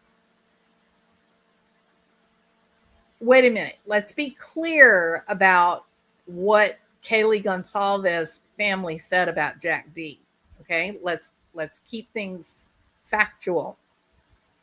The mother of Kaylee and the sister of Kaylee do not believe that Jack Decor could hurt anyone. Correct? But the father of Kaylee Gonsalves is furious with Jack. He's asking for more information about alibis. To just say, hey, I'm sleeping and I didn't answer the phone, that is not an alibi, y'all. Unless somebody is with you, it is not an alibi. And the unanswered phone calls, both girls lying in bed together, both calling the same guy on the phone at the same time, one call after another, very ominous.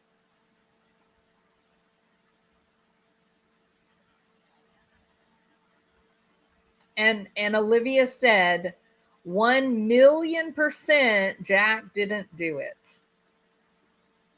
Is that, hyperbole? Maybe. That's way too 100 million, 1,000,000%. No. No. The look on his face was very telling. Oh yeah, his eyes were bulging out of his head when he realized what was going down. You think that he placed those calls from their phones? Yes, the dad was. It was a telling moment for all the world to see. How do you know that, Alessia? Are you in contact with the family? I think women's intuition would be screaming at mom and sister right now. That is a close family, a street smart. Why do you think they're street smart? No, I think they trust Jack. I think they feel attached to Jack just like Kaylee did.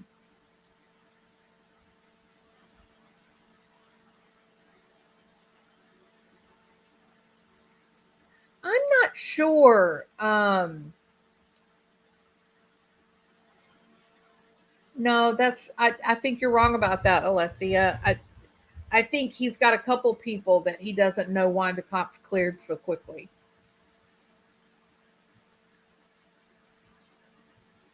I thought his roommate saw him go upstairs and he didn't leave after that. I don't know. I missed that information, Truth Seeker. I don't know. The mom probably wishes Kaylee would not move to Austin, instead marry and live close by, kind of.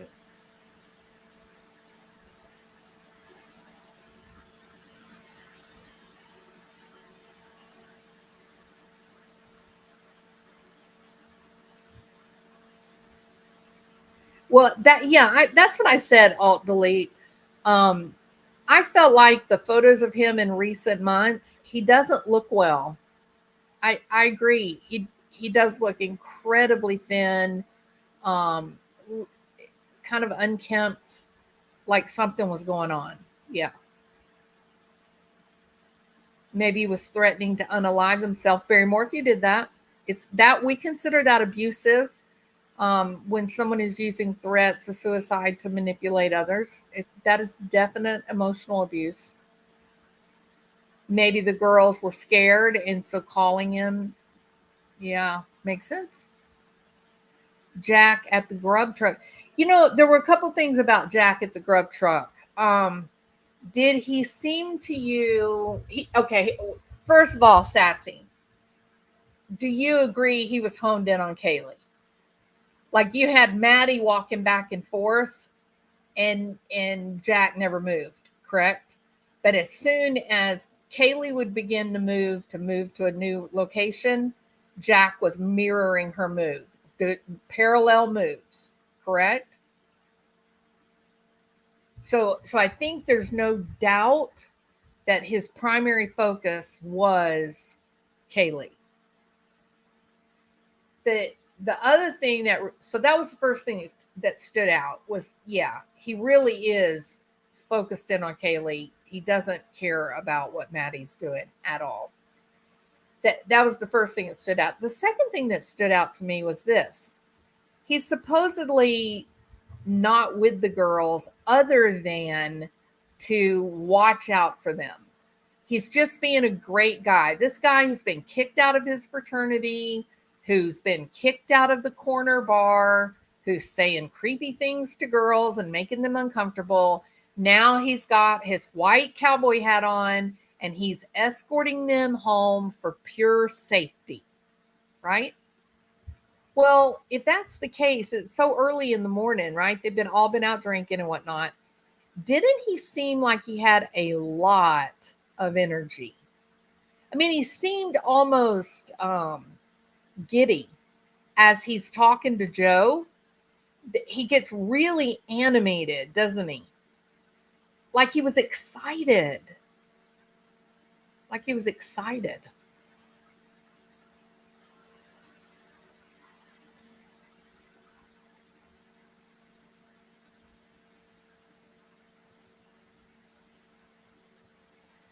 So watching his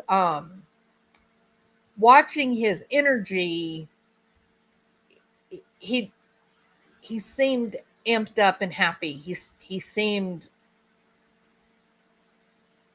something, and he was so tuned in to staying right there with Kaylee. And I believe Joe did say that when Jack realized that they had left, that he did say a cuss word. And then when he took off, I mean, he was almost running. Yeah, I think he was up to something, Kathy. A lot of people, Jack S is turning out to be a very interesting person. We got a couple of alibis. Very first was he was sleeping, that he left the grub truck, he went straight home, went to bed. Okay. Now, in recent days, that's changed. And his alibi is that he drove the 5.5 to 6 hours straight home to his mom and dad's house. So that's his alibi, that he's driving home. Nobody is a suspect, Sassy. Law enforcement has ruled out every single person as a suspect. Everyone. Like within hours.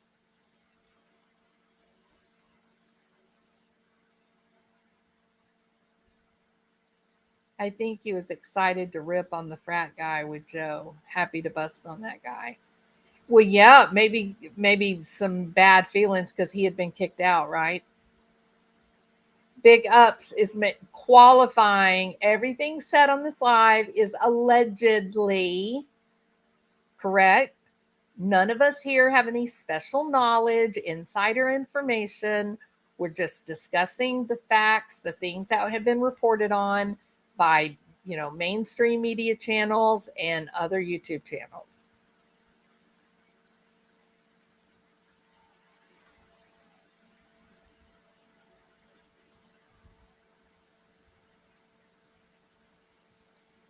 Yes, Lex. It's better than that, Lexwell. Jack goes to the bar where he spends the whole evening drinking, being creepy to the girls, hanging out with Joe. And he's so weird that the manager at the bar tells him he has to leave because he's bothering the girls. So he leaves and then he waits because, he's a white hat kind of guy, to escort Kaylee and Maddie safely to their home, where they decide, we got to stop and get food. And then the girls ditch him while he's trying to protect them. And so he runs away from where he just got humiliated and ashamed and embarrassed. He runs and jumps in his car and makes a 6-hour drive home. You see how ridiculous the whole story is. It's just silly. It's just silly. Yeah, so he was asleep. Now they know actually he drove all the way to his parents' house, arriving at his parents' house when? That's another thing that I hope that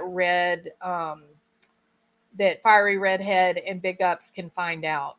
Do we actually know what time he arrived in at his parents' house? Because I think that would be really important.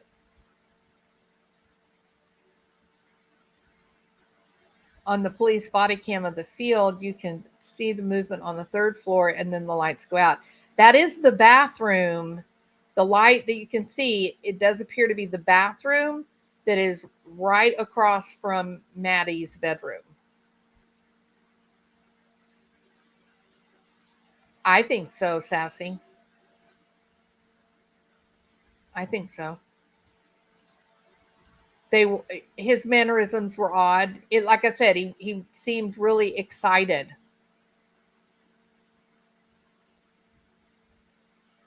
Yeah, so Terry is the altar. It is the Jack altar. So when Jack Showalter gets drunk, apparently his personality changes and he becomes very angry and aggressive. And everybody calls that Jack. They change his name to Timmy. I'm sorry, not Timmy. That was Murdoch. They change his name to Terry.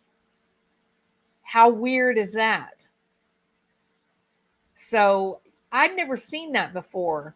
I'd never seen a group of kids that when you have somebody in your group, they get drunk and they start acting crazy. So you give them a whole different name, like a multiple personality dissociative state. I'd never seen that before. And now here we've got two of these young people within a relatively short period of time that have changed so dramatically when they get drunk that it warrants a brand new name. It's very strange stuff, y'all.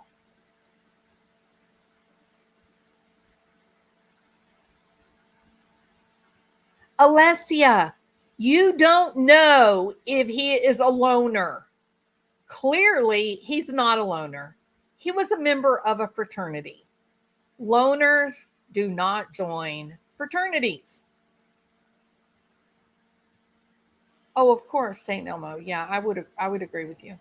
That's the car. It's going to tell everything by the computer. It will be very interesting, Big Ups. I really hope you guys are right. I really, really do. Really hope you're right. Isn't that crazy, Natalie? Yeah. So with Paul Murdoch, he used to get really, really drunk and aggressive, and he called that guy Timmy. Now we got another guy just like that. When he gets drunk, his name is Terry. It's very, very strange. I don't know, you know,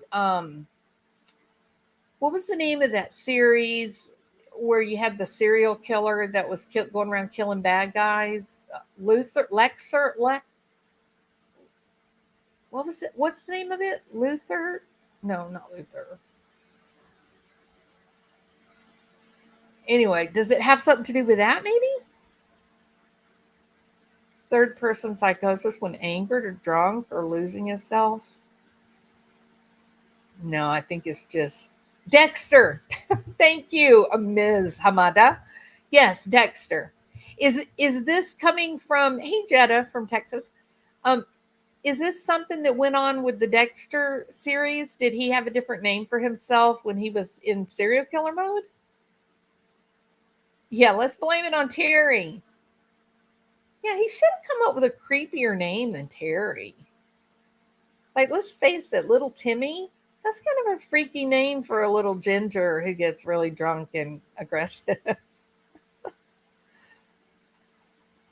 Wasn't the teddy bear named Teddy? I don't know. You talking about on Dexter? I don't know. Sleeping. That's all we know, Sassy. Sleeping.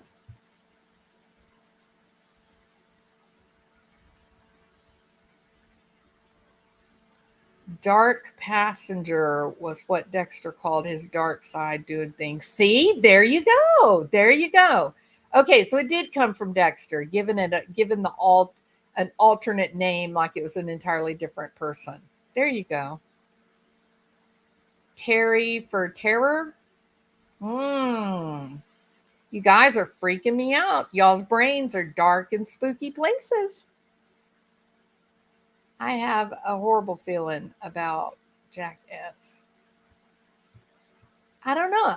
I mean, there's multiple people that it could be. Can we name the eventual movie There's Something About Terry? I think that would. I think that'd be a super name hybrid. I think a passive name is the point, trying to make him sound less dangerous. Maybe. I don't know. This is something I haven't encountered before. He might name the knife. Very true. Absolutely. Yes. Yep. Oh, you can buy the booties on Amazon. That's not hard to get. That's not hard to get. TikTok video of people passing around the teddy bear included Jack. Aha. And were they calling the teddy bear Teddy?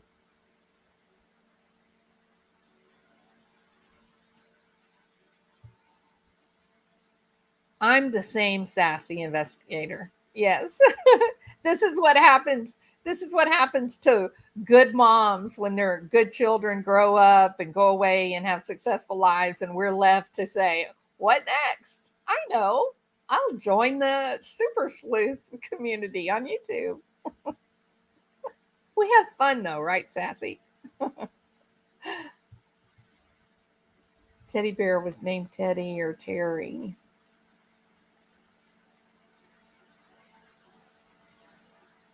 These are long nights as of late. He would name the knife after Princess Sophia. You think he named his big knife of Princess Sophia?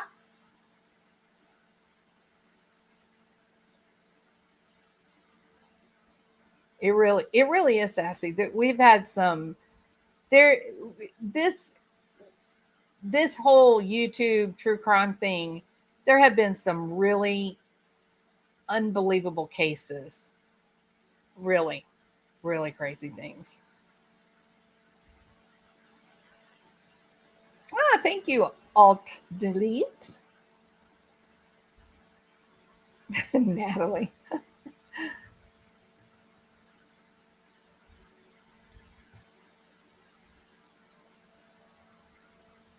No, I'm so glad you did. Yeah, I watched your stuff.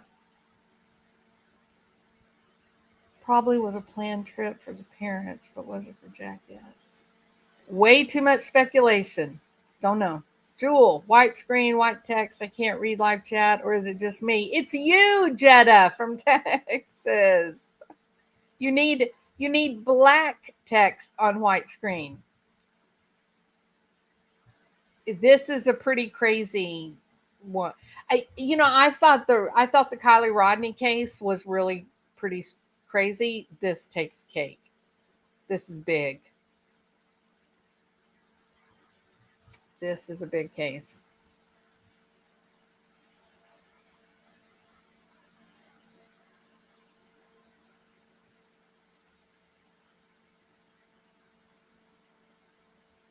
Yes, big ups. Interesting, right? And what I found, so the car, stopping, um, was incredibly interesting. And then what I found to be even more interesting is how many cars were staying right there with a line of sight to where she went into the water. I thought that was incredibly interesting. Thumbs up, cheap asses. Thank you, Let's Will. I'm glad the families are finally getting the property of their loved ones. Yeah. Did you see the investigators that were on Newsmax or News Nation? that were saying they disagreed with releasing the private effects so early.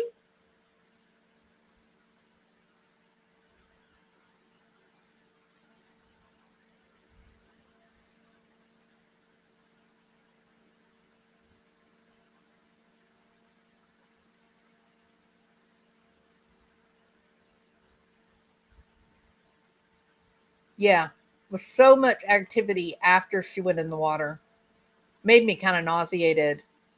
The, it made me nauseated thinking about the terror, you know, that she was experiencing, and there were people right there. It's terrifying, absolutely terrifying. But I got to own this, and sassy investigator probably, exactly the same thing. I was that mom. I didn't go to bed until my kids were home.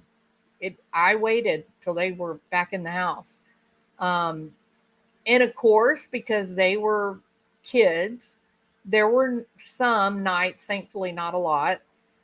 There were some nights where they were out much later than what would be considered normal. And yeah, I paced the floors. I had terrible visions of, oh my God, we're going to end up on a, YouTube true crime channel. I mean, I had that's one of the things I felt like with the whole Kylie Rodney case. I identified with her mother. You get those phone calls in the middle of the night, and then you think she's on her way home, and you're sleepy and tired. You fall asleep, wake up in the morning in horror that your child never made it home. I just cannot imagine how she managed that sense of guilt. But the reality is, even she had stayed awake instead of falling asleep, that wouldn't have changed things for Kylie. That wouldn't have brought her home. So no, I had those nights. I was afraid, and thankfully now, I get to sleep well because I don't have those fears anymore. So my kids are, turning into really career oriented people that don't typically go out dancing till the sun comes up like they used to.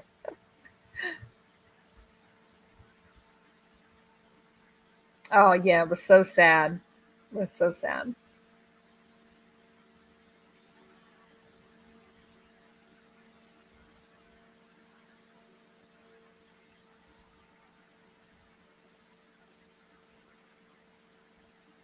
What do you guys think about Scott Reich kind of hit on this the other day? What do you think about how the whole Lori Vallow, Chad Daybell thing has been so bumbling? It just seems like the judge is, I think he's unsure of himself. And to tell you the truth, I think he's put himself in a terrible position legally, um, with this whole fighting so hard to keep the trials together.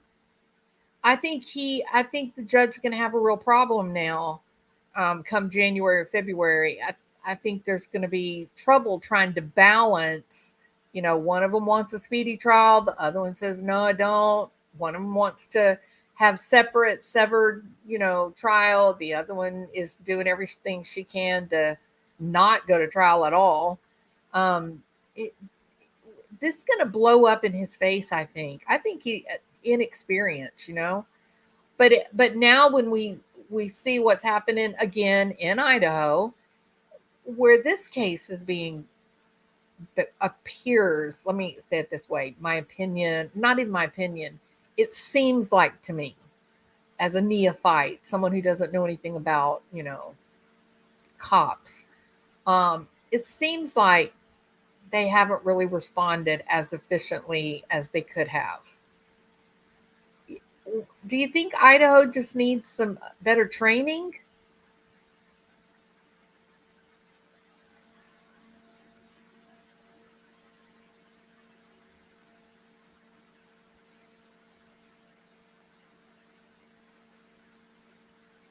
The prosecutor is a bit of a dodo. Well, he's kind of like the Colonel Sanders in Kentucky Fried Chicken.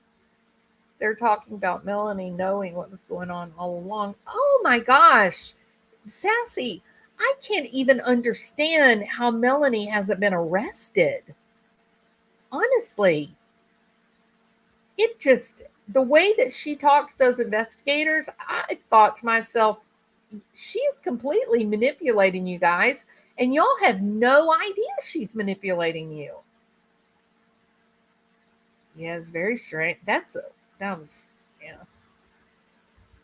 And I think my favorite person in the whole case was given hugs. The hug counselor, for $100 an hour, I will hug you and I can put you back in contact with source energy. Yeah, that is too creepy. You know what I mean? That is so creepy.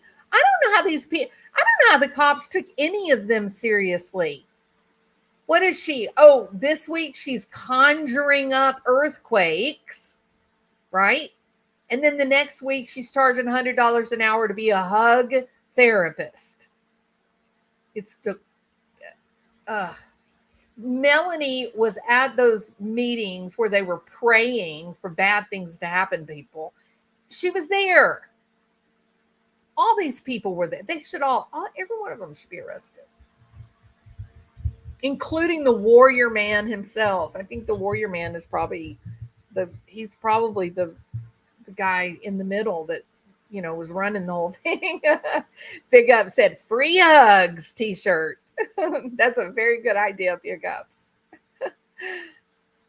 At the bargain rate of $100,000 each.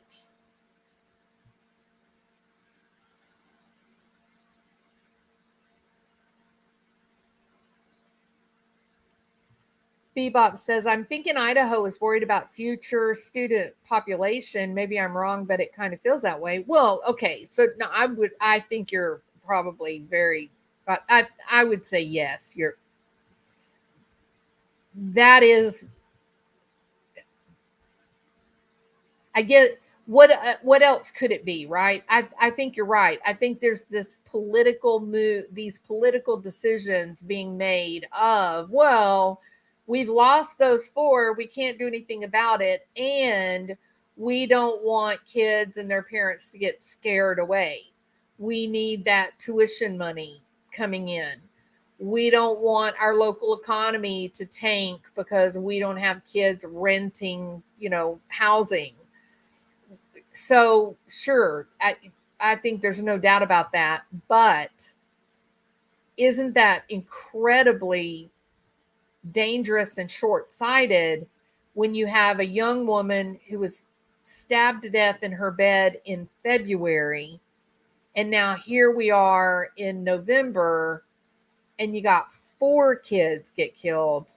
He's escalating, right? You got mutilated animals. You got a little pet that's been, attacked in a nightmare way. Whoever's doing this may be one person. And if so, then the pattern looks like he's escalating. So it's a dangerous place to be. So.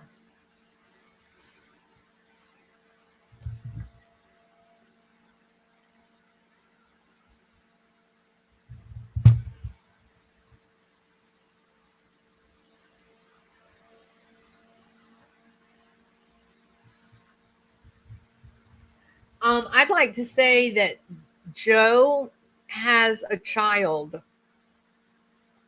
Joe has fathered a child. Ooga booga. Walk on to Lisa Raz. Is that supposed to be Condoleezza Rice? Don't know. Condoleezza Rice. Idaho is protecting their investment. University is their bank. They get a lot of federal dollars. Yeah, they're bringing in a lot of federal money. Those big universities are. They hit a brick wall 2 hours ago. They asked the public for any help. Oh, that's sickening. Well, you know what, Lexwell? Maybe if they weren't, clearing every single person, they might have a suspect. It's hard to have a suspect when you clear everyone just because you kind of like them.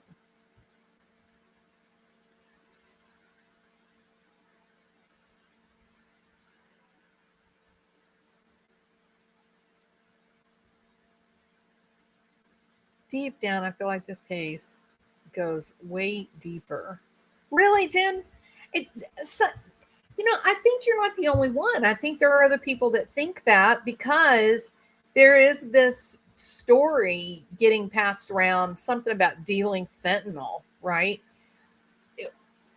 But not everything is a conspiracy.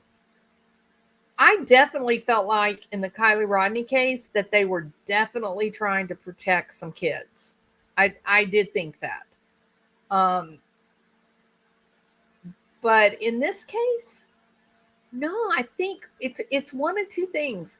We've either got a budding serial killer, or somebody is big mad.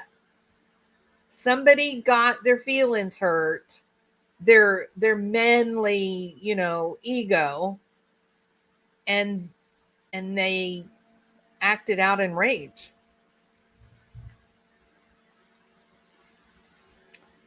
The only thing I know is Joe Vido, Vido. Is that it? Vidot. Hey, Buffalo Mountain, Tennessee.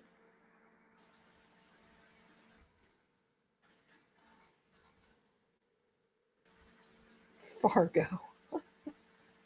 Not Mayberry. Maybe Mayberry.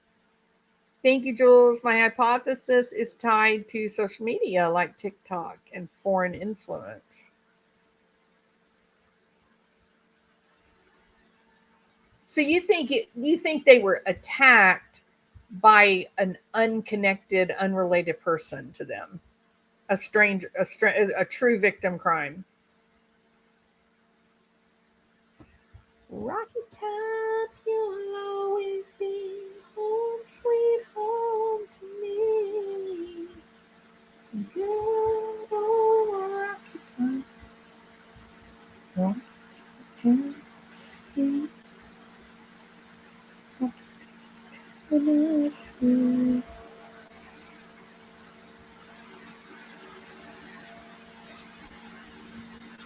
That is simply amazing that you guys found that car. I mean, I'm just amazed.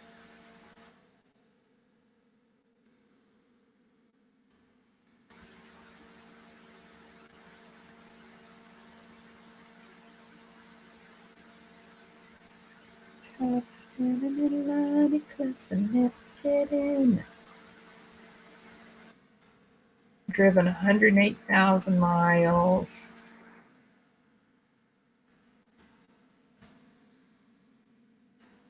Why does it say fuel type other? Is an is a Elantra? Is that an electric vehicle?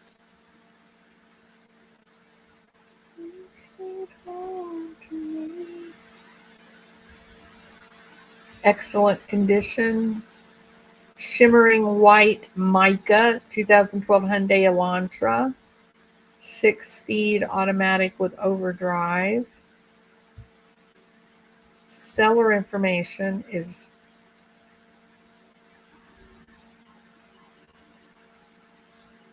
the hell?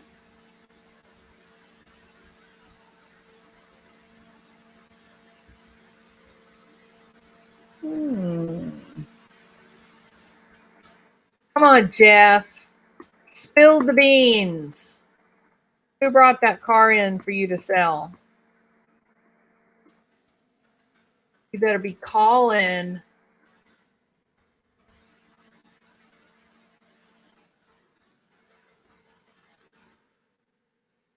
Good old Rocky Top, Rocky Top, Tennessee.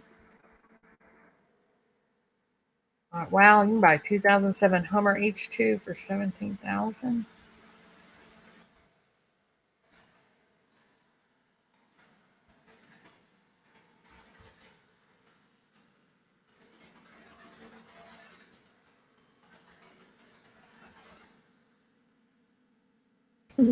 A 2018 Raptor, $60,000. Isn't that crazy? So crazy. All right, people. I think I'm going to call it a night. What about you guys? Does that sound like a good idea? Y'all are awesome. I appreciate you. Well, we can scroll through. Let's scroll through a little bit on our Twitter and see if we got any new information on the Idaho 4. So let's look and see what's going on. Jennifer Coffendaffer, critical. Please, community, use your platforms to circulate this photo. Idaho law enforcement needs your help. That's related to the car.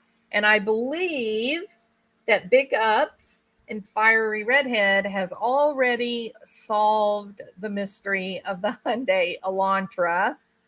I think it's so exciting, Big Ups. I'm can't wait for this to. I'm going to totally keep checking. I'm just, if y'all have not, if y'all don't watch Sleuthy Goosey, y'all have to. She's great. I'm just going to keep checking that Facebook listing tomorrow because I got a feeling about this. As soon as I saw West Goddard, I said, what in the hell is the possibility? Boise, Idaho, all of the places that car could have ended up, you end up in a neighborhood right there. What is the possibility? Right? And the likelihood is just, it's crazy. So I'm definitely going to keep an eye on this tomorrow.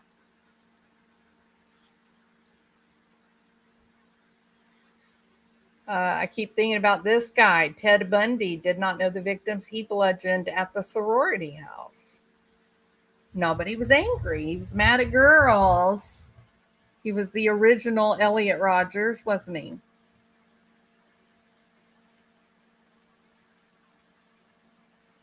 Goncalves said he hired a true pro, a private detective with 50 years experience in law enforcement, 87% success rate in solving cases.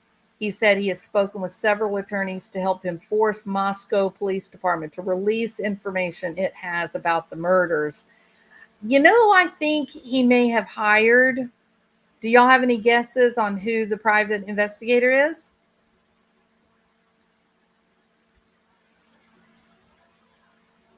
Anybody have?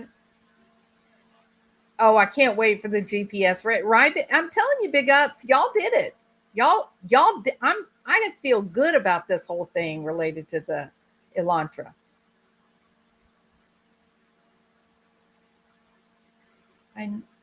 Jules, I missed the car part. Okay, so Big Ups and Fiery Redhead. Let me share this. Hold on. So Big Ups and Fiery Redhead, when the cops came out and began begging for information about this little car, they started looking for car lots that might have a 2011 to 2013, somewhere in between, right? Either 2011, 2012, 2013, Hyundai Elantra white. Okay. The only one they found was in Boise, Idaho, and it was just listed a week ago. Now we're on, like, it's been like 20 something days since the murders happened. So that would have been like 2 weeks after the murders. This is the car that is sitting at that Boise, Idaho lot right now for sale. So they have reported it to the on the tip line to the police to let them know. It says the car is in excellent condition. It's a 2012, just turned in a week ago for sale, and it is in excellent condition despite the fact that there's 108,000 miles on the car. Sounds like a very responsible family owned this car. What do y'all think? And it is immaculate. Look how clean it is. No stains on the seats. Maybe like a professional woman drove the car for many years, perhaps.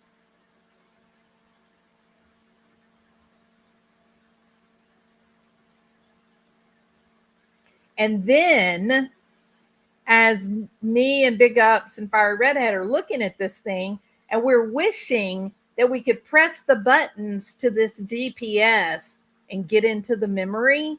And I made a joke about it saying POI, person of interest. And as I'm looking at this, look at the street. This is the location that the car's at right here. Look at the street. Anybody recognize the street name? West Goddard Road. This is the street near the home of Jack Showalter's parents.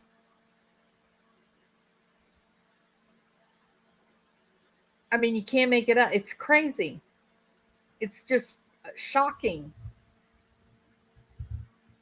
Truly, I'm amazed by the whole thing. I can't even, looking at it again, I'm just,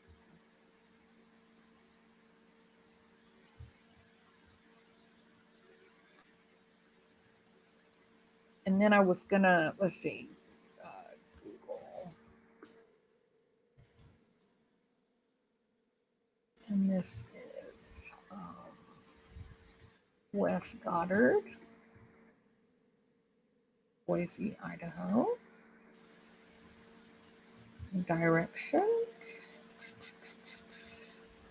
to Moscow. Oh.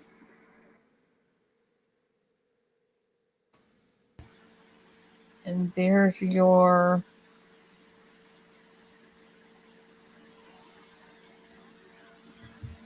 what's the split here? Hold on, let me look at this. Highway 184 bypass and 84. Okay, so let me share.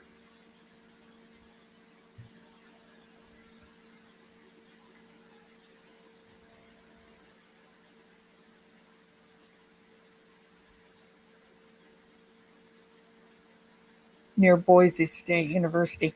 Okay, so let me share this. I just pulled it up to look at it. Hold on. Okay, so y'all see where this is. This car is actually facing south. Okay, car's facing south. In this GPS. So hold on, just 1 minute. Stop and then share.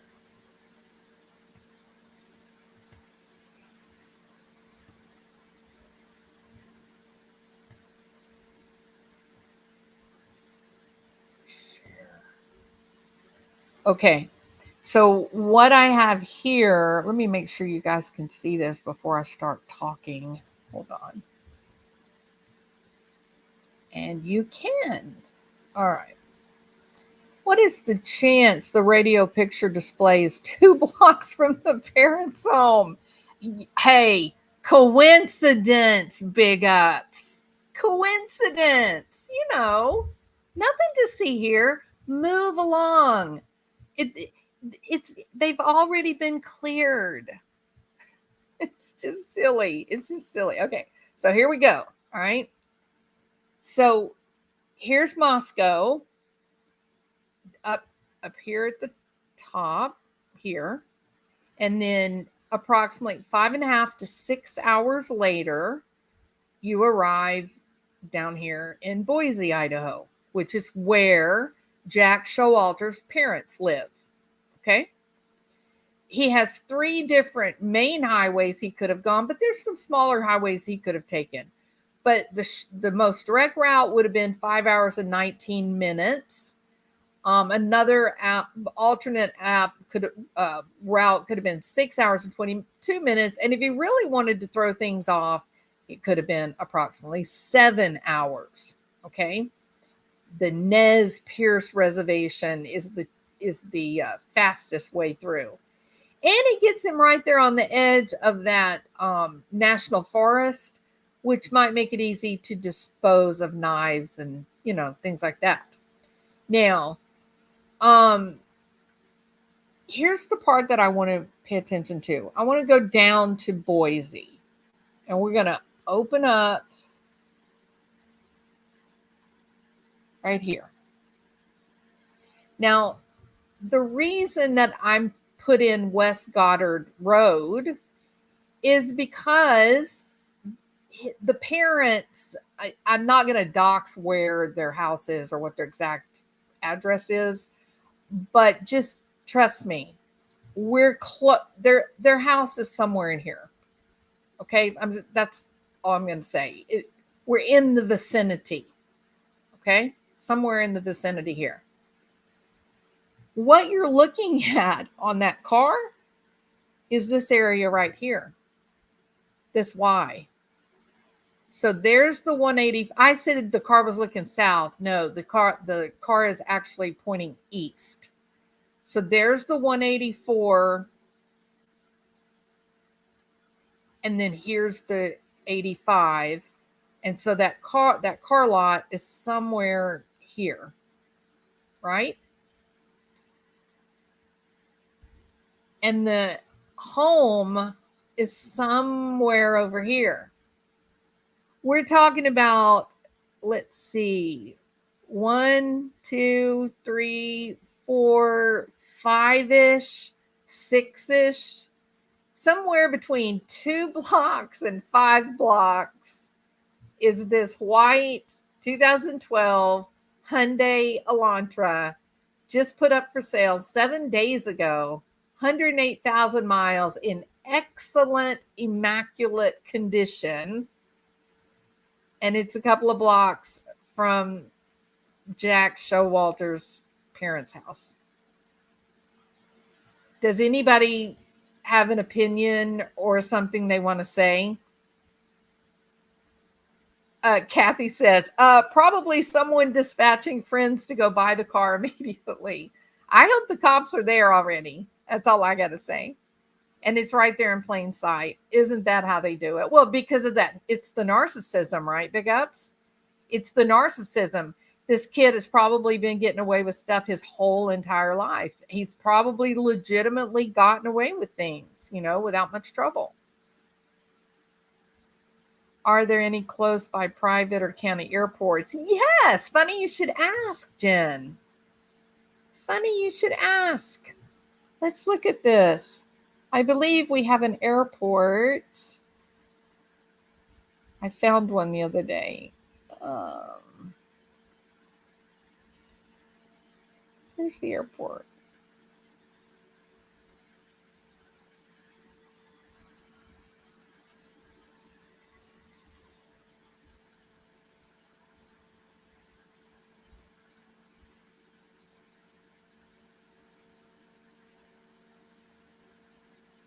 There is an airport. There it is.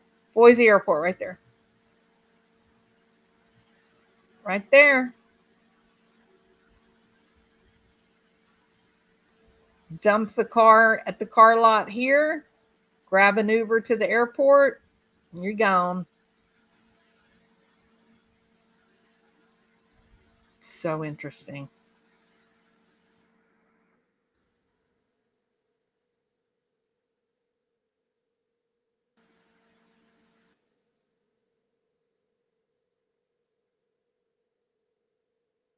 Okay.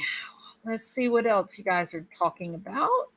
Hey, Jules, check out the trunk. Looks like white paint chips and drag marks on trunk carpet pad. Wow.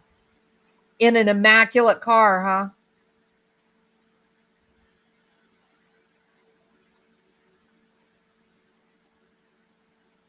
I don't know. Maybe Big Ups. Maybe you guys could call directly to the cops tomorrow in the morning. see the trunk pics. Hold on a minute. Here's a song about heading to Mars. Raised by one that made her a star.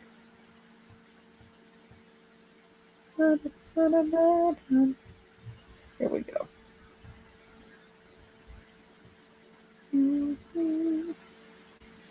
All right, there's the back seat. Look how clean that is. That's amazing.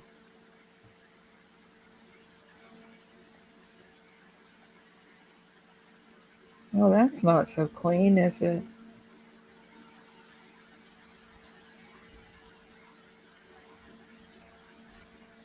That is strange looking, isn't it? You think it was a tire?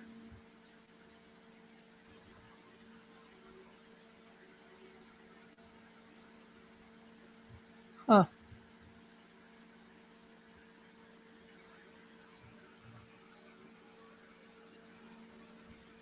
You can definitely see scrapes like you see right there. There's a line. Lots of really deep scrapes right here and right here.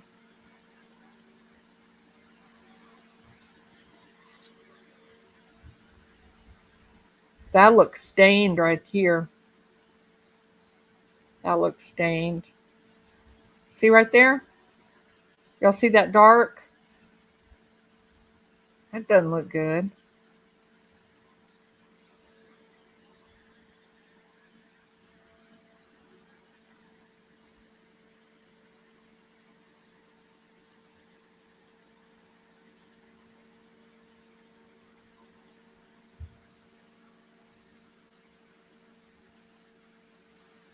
Yeah, that doesn't look good at all right there.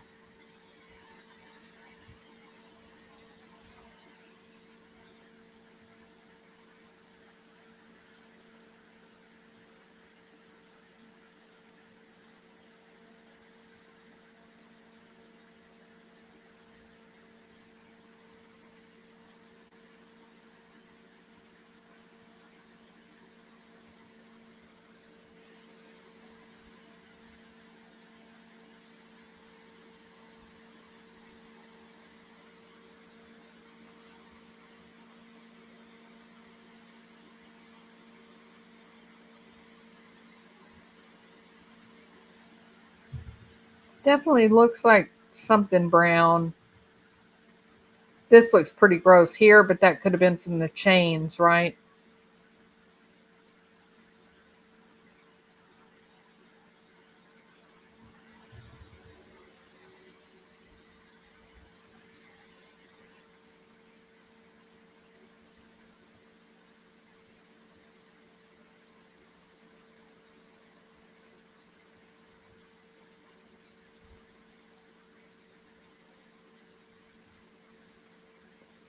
Cops need to go pick this damn car up like tomorrow.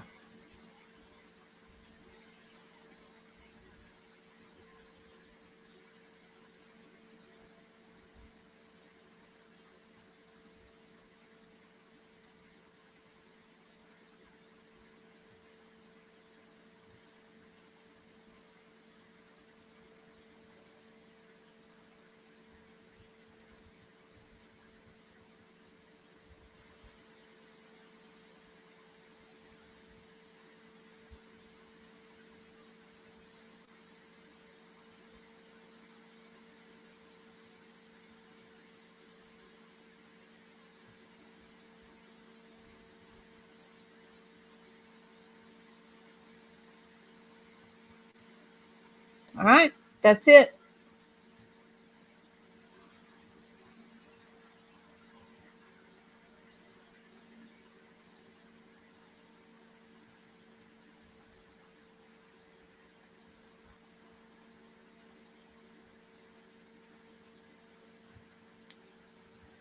Wonder if there's a car detail close by or a self-cleaning practice.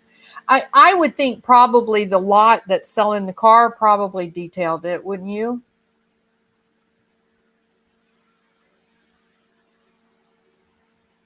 I saw the smudge on the door. Yep, I agree. Cops are busy Christmas season. So many wonderful foods to taste. Got to get that eggnog donut. Cops are busy. A neighbor drove by and said downstairs door was wide open, 9:30 a.m. What if this is the driver of the car who drove by? Maybe, Kate.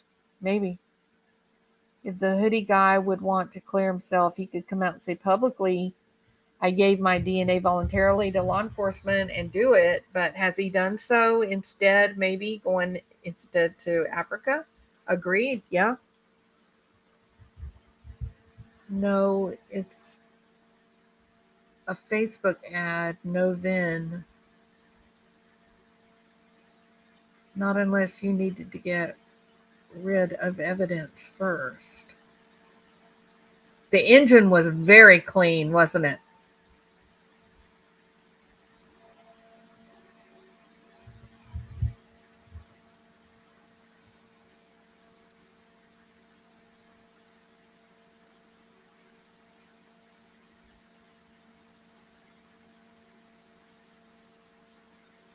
White walls in the murder house.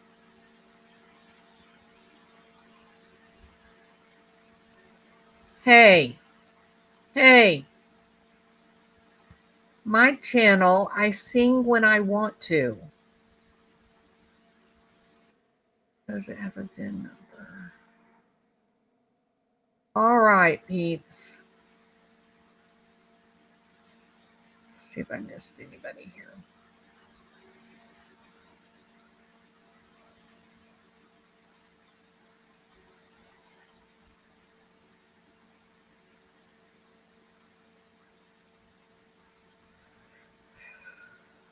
For that many miles, yes, it was clean. Right, when I saw 108,000 miles, I thought, gracious, that car is in very good condition. It's not a new car, Thomas. It's a 2012, and it's got 108,000 miles on it.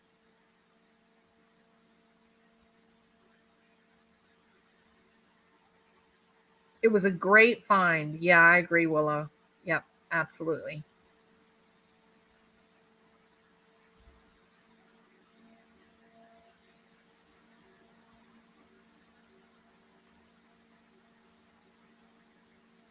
Thank you, Miss Mad Hatter. I don't know why people have to be so rude. I have one that year with double the miles. Must be really great cars. All right, y'all know what? I'm tired. I need to sleep. And you guys need to sleep, damn it. Y'all all need your beauty rest.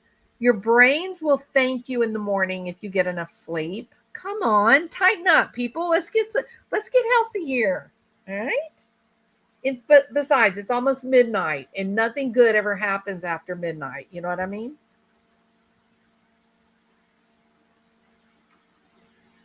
All right. Yes, big ups and fiery redhead are amazing. Great, great work. And listen, big ups.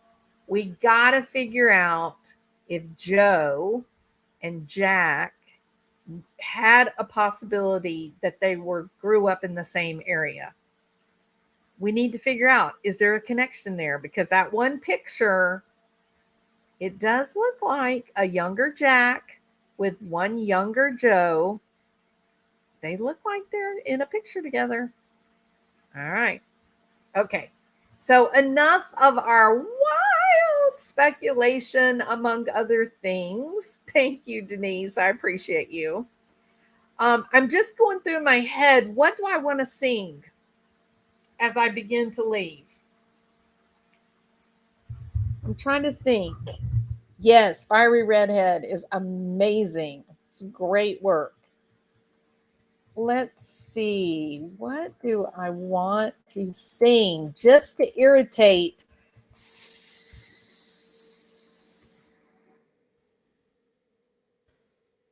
Let me think. What will it be? Let me think. Let me think. Let me think.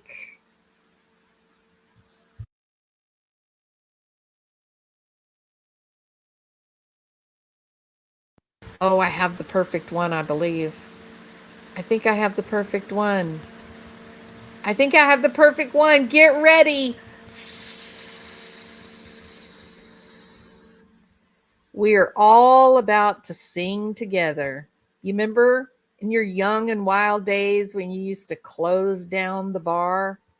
Remember those days, those happy times? Here we go, people.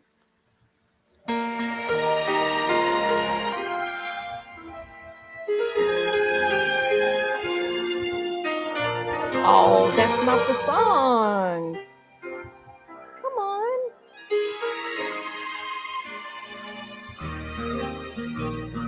Here we go. Happy trails to you until we meet again. Happy trails to you. Keep smiling until then.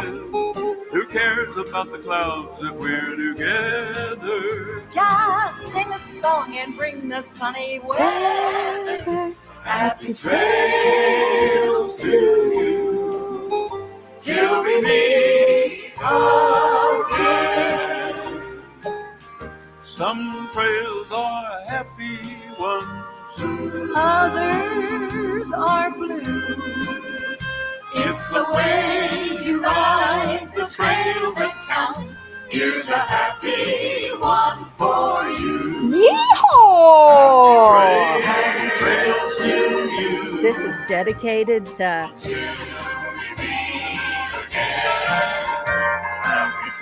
Happy trails to you. Keep smiling until then. Who cares about the clouds if we're together? Just sing a song and bring the sunny weather. Happy trails to you till we meet again.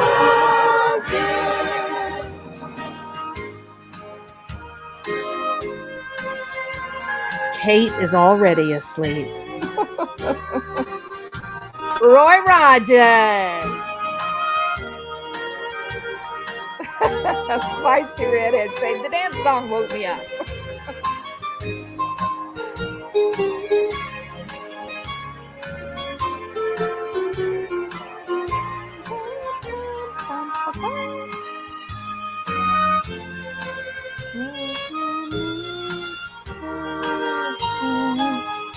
Happy trails to you until we meet again. Happy trails to you. Keep smiling until then.